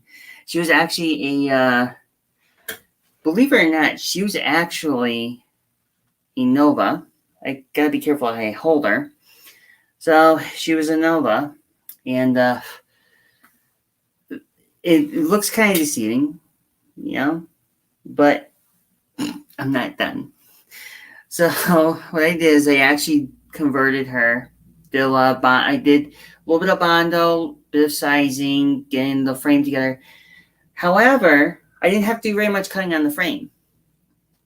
Now, if I take the hood off, and very carefully because I don't know how.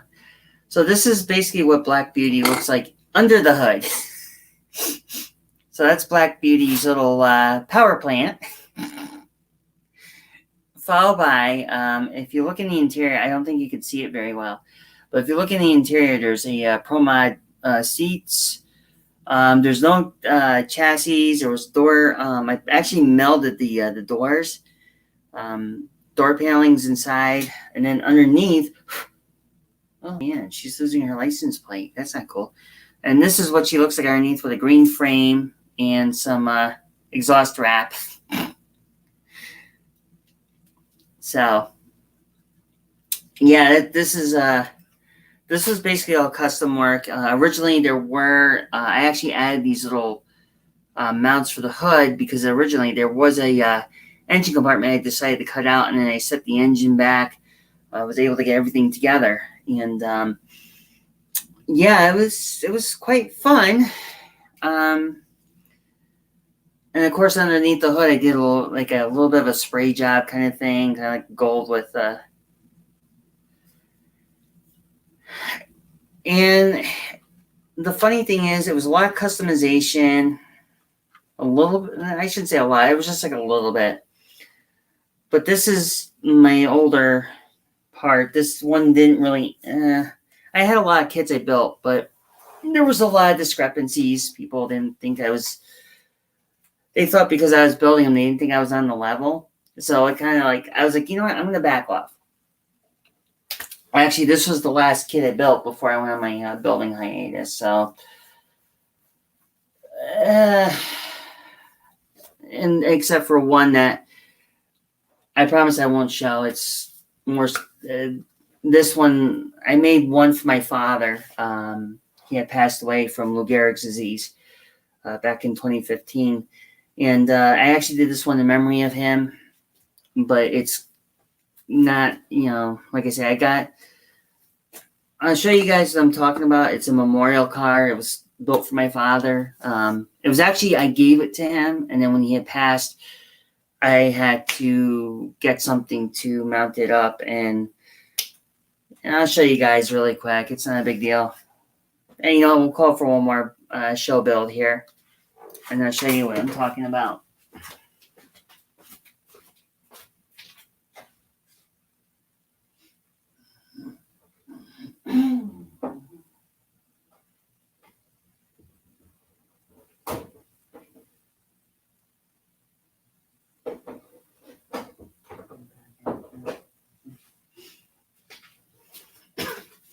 All right, so last but not least, the coup de grace. That fun. So this one is actually also in a case. It's in a glass case. This is the last one I'm going to show. And this was made for my father. And it's a memorial for him. Basically, he was a Mustang guy. So.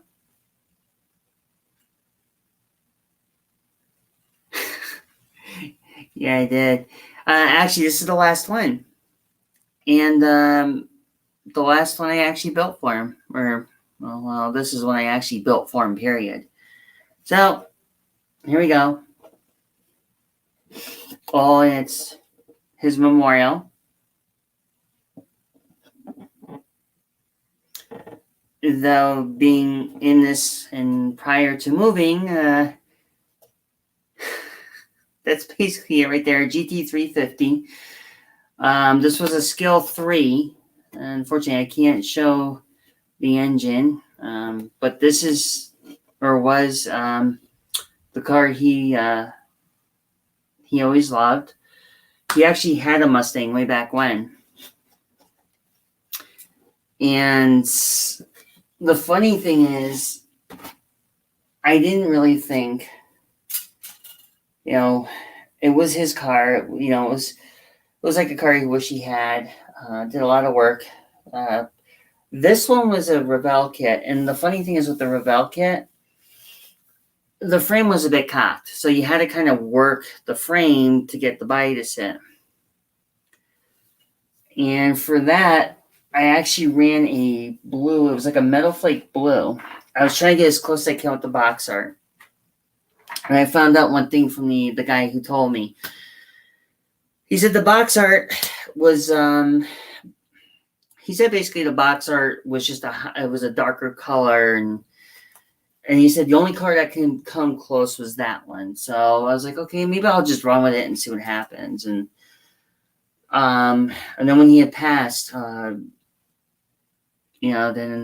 car went back to me. It was made for my father, and for him being a Mustang guy and everything else, it was what he was. He had Mustangs, and actually I inherited his motorcycle. It was Kawasaki 305. Unfortunately, right now that's all in pieces because it's kind of getting worked on. We got to replace the master cylinder and stuff like that, but that's a different story on its own. So there's always been like that big sentiment. And sometimes it always, and I look at it, every now and then, sovereign reminder, like the good ones, the good memories and stuff. So that's how it was. I know it's like going back to what I was saying. Yeah, I was a great builder. Well, still am, but not as much as I used to be. Like I said, even great builders after a while had to back down.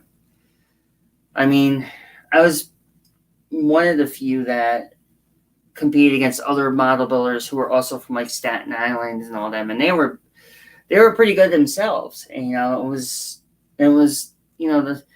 I think the last time competition I was in, it was very tense. When anybody who's when you build, going back to when I was saying building competition models and stuff like that, or you're trying to build a show vehicle for contests, you go to like these different functions, you join like these different clubs, and you do all these different things. But the truth of the matter is, when it comes down to competing, it's basically kind of like, I don't know how to explain it. Like, some people get a thrill out of it. Like me, I kind of got a thrill out of it, but it got to the point like, okay, I got roped into being a judge in one of the contests, actually in several, even though I was competing and being a judge at the same time. It was a pain in the butt. I could not, like, the rule was if you had a model that was in that certain category or whatever, you couldn't judge on your own model. So you had to get and walk away to go look at other ones, so you couldn't go see yours. It was a rule. But that's just how it was. And then I backed out from entering contests. I backed out from entering contests and being a judge. After a while, when you become a model judge or anything like that, the competition, the politics, everything, sometimes you don't bring politics into a contest, but sometimes you can't avoid it. And it got to the point. It really did. But yeah, it just, then I went on hiatus and I started building model ships for a little bit and didn't really do very much with that one. It's kind of like one and done. It was like, okay, I'm done. So for about 8 years, I basically stopped building. So I know it's a cardinal rule. It's a cardinal rule. But actually, not cardinal rule, but it was a cardinal sin. I stopped building, but I just needed that break. It was a long break.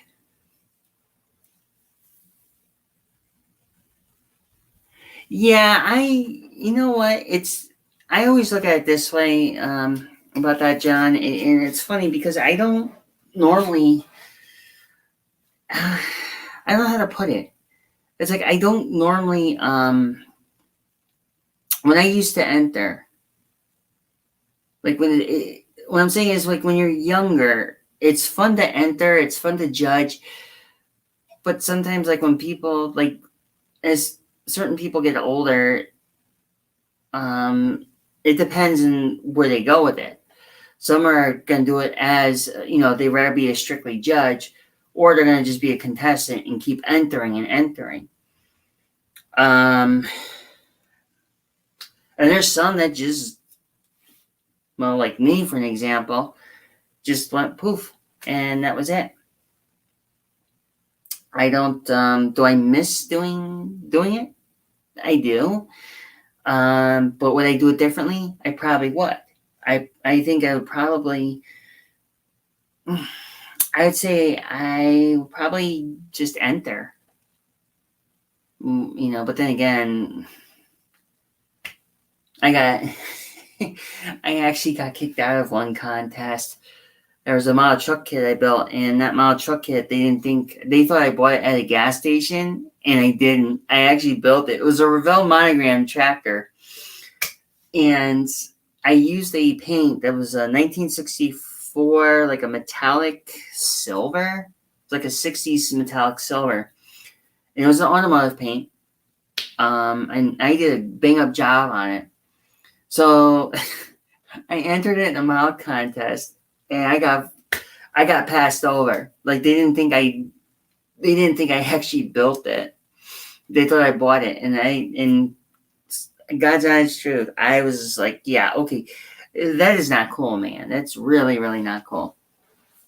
And they just passed me up. I wasn't even a judge that year either, so that was freaking funny. But I've worked with all sorts. I've worked with styrene and resin. I always found resin kind of like, I don't know. I always found resin kind of hard to work with at times. And if you weren't careful and you inhaled it, like, like, yeah, so it's always that something, But, yeah, and here I am, going back in building again. I never learned. I'm sorry, I just never learned. But, it's all good. I'm happy I'm doing it again. I'm happy I found a whole new community, whole new, I'm just happy in general finding there's other model builders out there, I haven't connected to maybe God knows how long. I mean, I'm happy that, we have SDM Productions, John Class, you're awesome. I mean, everybody that's been following me, subbing to my channel, with notifications, everything else, you guys are freaking awesome. You guys, it feels nice. It feels nice that I'm back into the community once again. It feels nice that, I'm got you guys. You guys are awesome. I know it sounds kind of mushy on my part. I don't usually. It's rare do I ever get mushy, but it's all good. It's all good. But yeah. So, anywho, enough of the mushiness.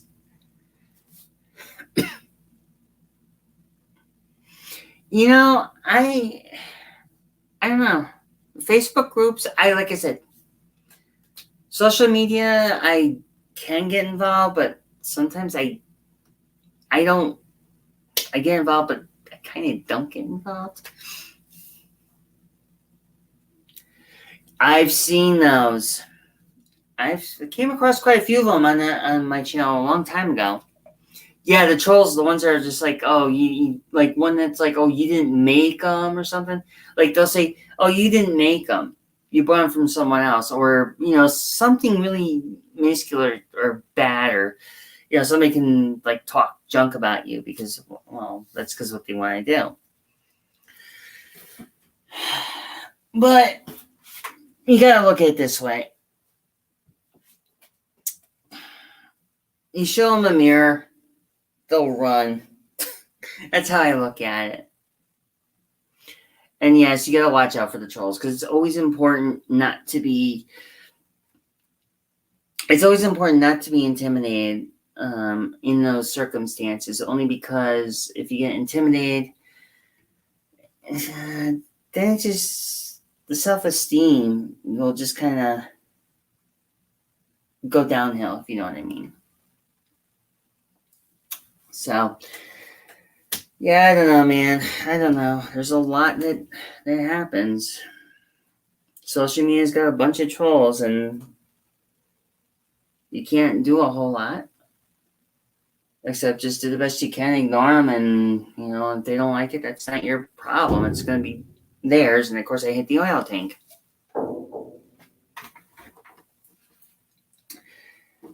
I think I'll leave that in there for tomorrow. I'll pull that down late tomorrow. I'm not gonna do it tonight. Anytime, man. Anytime. That's like I always tell. You always tell people you want to give them that like good encouragement. Anybody see? Here's the thing that most people don't understand about model building clubs or the model building community in general. And it goes for people who are new. And I'm gonna just to be on the honesty side here. When you have a new model builder who's joining up into a community or a returning builder, but mainly a new model builder who's just starting out, getting their feet wet, it's always nice, like veteran model builders, doesn't matter what background you're from or wherever you're from. I always got to give them that good advice, for like the beginners.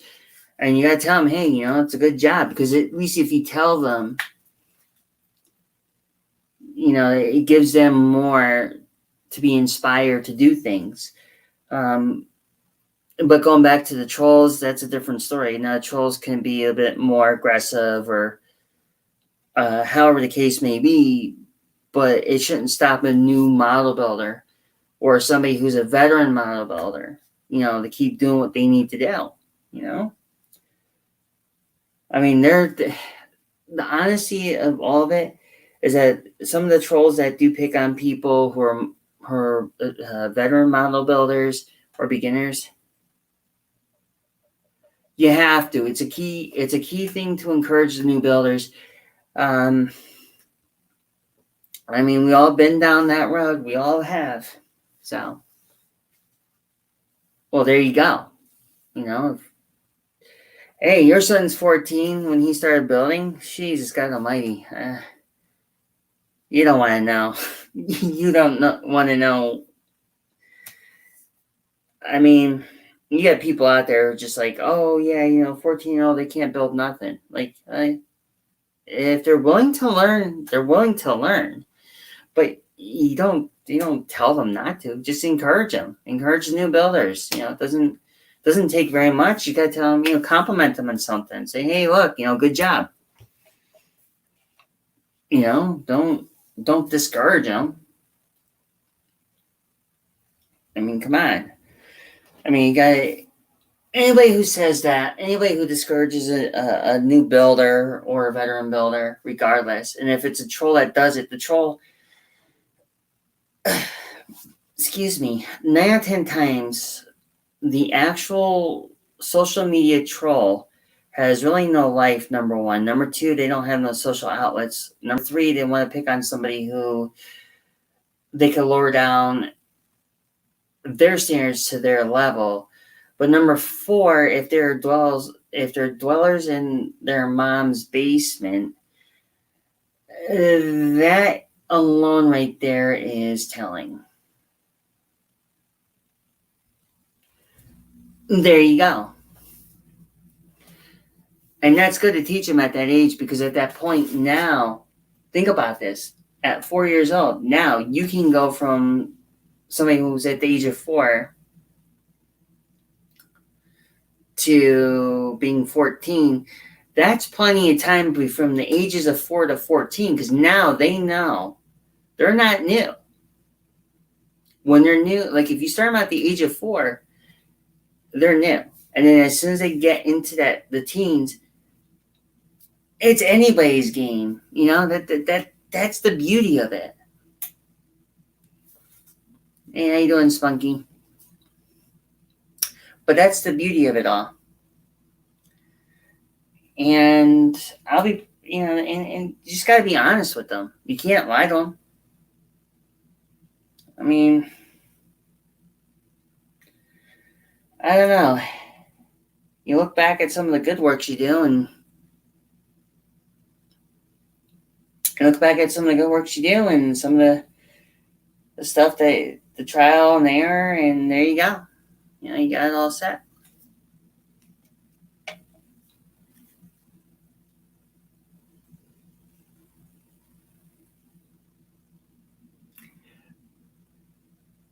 And that's a good thing. That's a big accomplishment. Not many people will actually. There's people out there who will acknowledge it, and there's people out there who will not. You got to remember that. I mean, it's hard, I know, but I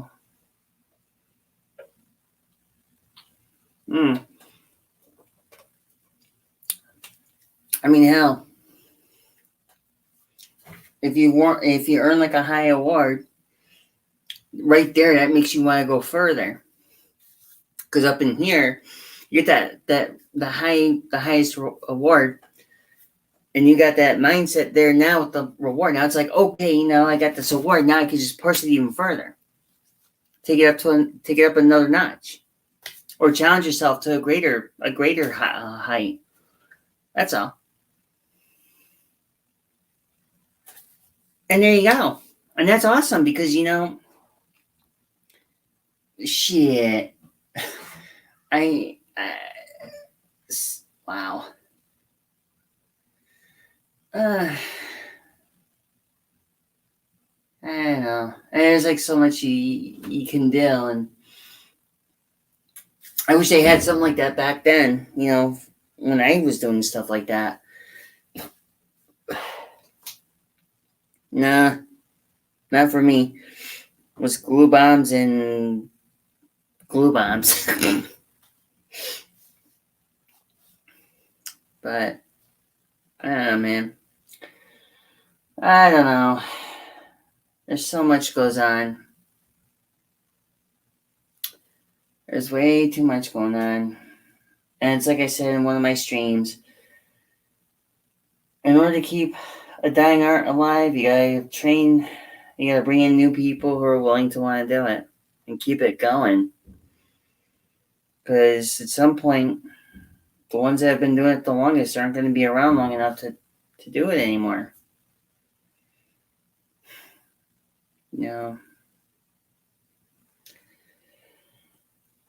That's weird. But what can you do?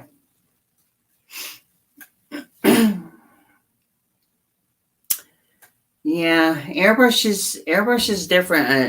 Airbrush is a different technique on its own. You use it. I don't know. I mean, airbrush is a different technique. That's a bit of a. That's a bit more on a gray, not gray side of things, but that's a different art on its own. If you can model build an airbrush and combine that together, think about how beautiful that turns out. I mean, I'll show you something really cool. I got this for Christmas. I know how to airbrush too, but the thing is, I've always maintained mine. Make sure I clean it out as best I can. And this is one of those master airbrush. These are like the ones that the airplane painters would actually use for. And for this type of master airbrush, it's not bad. It works like a dream. Never had problems with it. And I got my new paint bottles, everything over there. So if I ever need to use it, I need to use it. But yeah, airbrush is good. Unless if you're gonna do like you find it depends on individuals who use it, because some like to use it for the figures to make like not a collage, but like almost like a portrait kind of thing,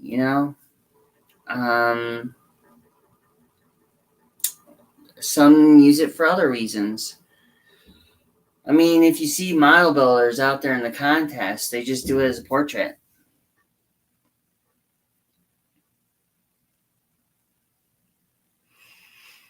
Yeah. Eventually, like, I always found that in a big rig kit, jump into that right there. Sometimes with the big rig kits, one of two things I find that's useful. You can airbrush your own decals, or you can do the method of taking the decal, putting it up on a, once the body's been painted, you take some paper, rest the cab there with the interior still in it before you put the side mirrors on, and you put the decals, lay them down on the side. I mean, a lot of things you can do. I mean, you can airbrush them, you can use the kit decals, you can, hell, you can hand paint your own decals on there. And it, you know, regardless. But if you're going to hand paint your own decals, make sure you use a flat color, then get a clean brush and then clear coat it. Use a top coat and you're all done. I mean, there's no other way. I mean, those are like 3 methods I know of, unless if there's a 4th, and then that'd be kind of cool to find out if anybody's got that, you know? But I don't know anybody who has it. True, there isn't much overspray, and that's the beauty of it, though. If you use an aerosol can, depends. You can get overspray in an aerosol can if you know the paint. If you know how to use the actual paint, if you know how to apply the paint. If you don't, then that can be, it's a mess if you don't. Yeah, it's just and sometimes it's never a good thing in that long run. You know what? I have to agree with that one, John. Wait, I'm going to have to... Well, we got 2 Johns here, so hold on. I have to call one by the last name, one by... Yeah, we'll have to call last names here. Klaus, I do have to agree with you on that one. I actually still... Guilty here as using spray cans. I do airbrush, but... Yeah.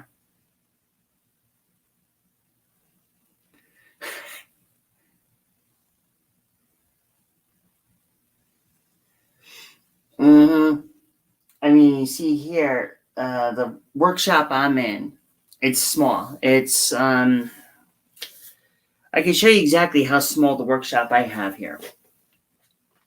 Amongst everything else in the utter clutter of my life. Okay, so basically, this is how small my workshop is. Seriously. Really quick, I'll show you a brief. So, over here, we have... Well, of course, you can see my Rust-Oleum, my spray paints. Spray booth is right here where my hand's touching. The vents over there. And back there is just the furnace and all the stuff back there. Door, table. You get the gist. And then all this other clutter over here is my workstation. So, it is a bit, it's small. But having the spray booth actually helps. And I actually got to change the filter on it at some point because I don't even know. I actually do have to change the filter on it. I don't want to, but I got to. Not yet. And that is one hell of a good job I did on the paint. Wow.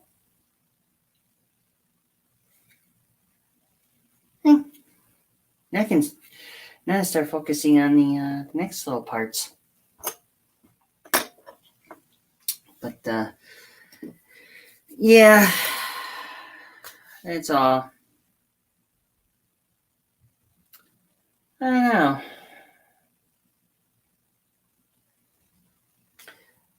The old place my parents had, the basement was pretty big. It was big enough, but you still got... The house would actually stink up regardless. I think the basement was like a 200 square feet, something like that. But that's going back a long time ago, and I don't know, man. I don't know. Let's what I got here. I gotta put you away too, huh?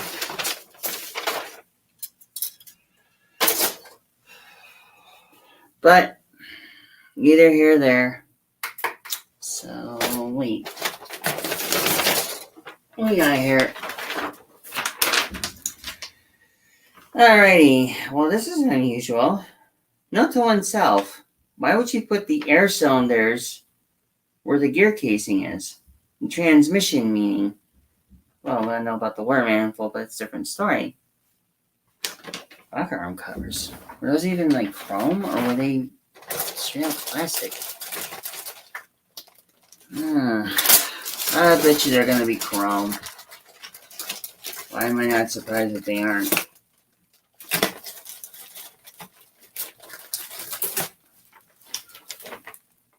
Nope. We got the rear view mirrors, smokestack, bumper. Nope. They are not chrome. Well, that's shocking. Let's see. So, what do I have to accent with this thing? Yeah. Big parts tree. Yeah. It does. Winter's a sucky month. Winter's a sucky season, period. And then that's just putting it very mildly. Keep that in mind, however.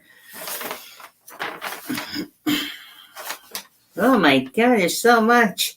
Where's that little dot thing that says you are here? There's too much to look into.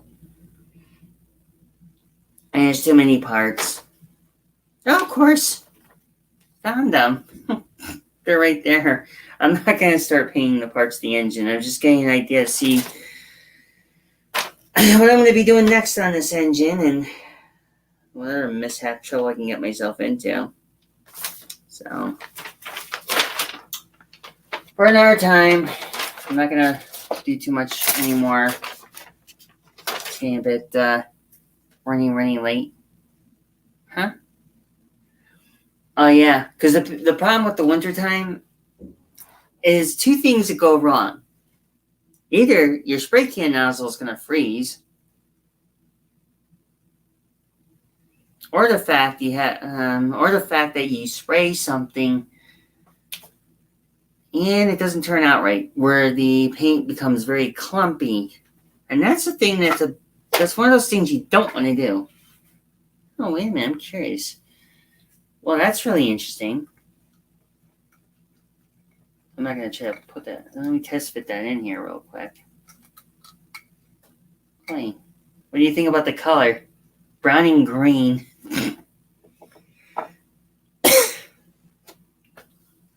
Oh my god, I can't believe they actually want you to paint the engine the color that way. It's khaki. Well, that's okay. I can do a khaki.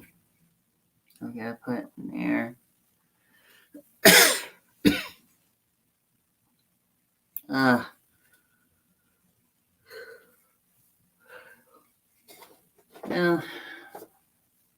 yeah. Debating. I don't know. I think I'll wait out from the front wheels until I have everything together.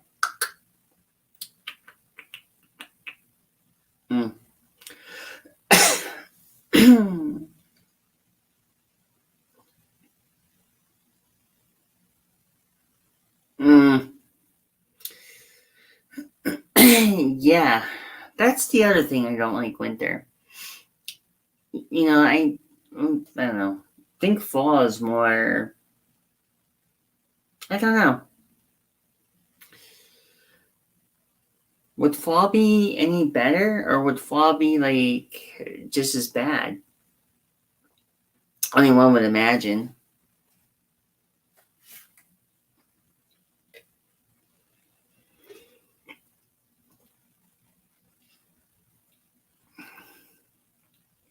Like,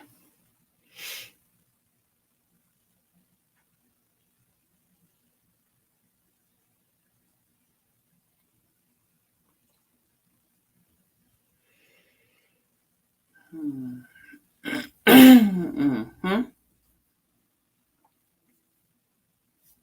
Yeah, that's actually true, believe it or not.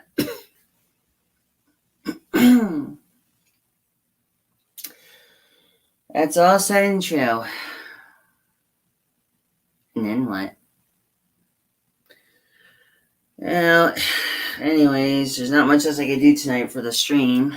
I do want to thank everybody for stopping on in and checking out the stream tonight. As you know, I'm going to be doing these streams a little bit more often. Like I said before in the early part of the stream, if you've not caught it, I do have my social media names that are posted up on the bottom of the ticker. You can always follow me on Facebook, Twitter, Snapchat, Instagram, almost all the platforms I'm on except for a couple. But you can always follow me up on those links, like I said, on the bottom of the ticker. And make sure that when you follow or add me, just what the hell? When you add me, just message me and notice, and I will be happy to add you. Just make sure you message me and notice, and be looking forward to everybody then. I swear to God, what the hell happened to my ankle? Like, oh, the sandals. It makes it awkward. But anyways, I want to thank everybody for watching my stream for tonight. If you missed if you missed half of it, you can always go back and watch it. So just make sure you click that the like button, subscribe, and hit the notifications button so you can check out my next awesome content. But right now is getting a bit late for me here, and I gotta end the stream. So it was nice to see everybody up tonight. John Kloss, John Paul, Dirty Dog, those who have been on my channel watching, thank you for stopping on in. And those who just joined up in the channel, feel free to follow me up on the next upcoming streams. And I welcome everybody. And keep model building. What else? Keep model building and keep going. No, keep model building and keep challenging yourself, or I'll figure it out. I gotta work on something there. But anyways, it was nice meeting everybody. And you guys have a wonderful night. And I am about to go upstairs and basically get ready to go to bed. And be safe out there. And see you guys then. Bye-bye.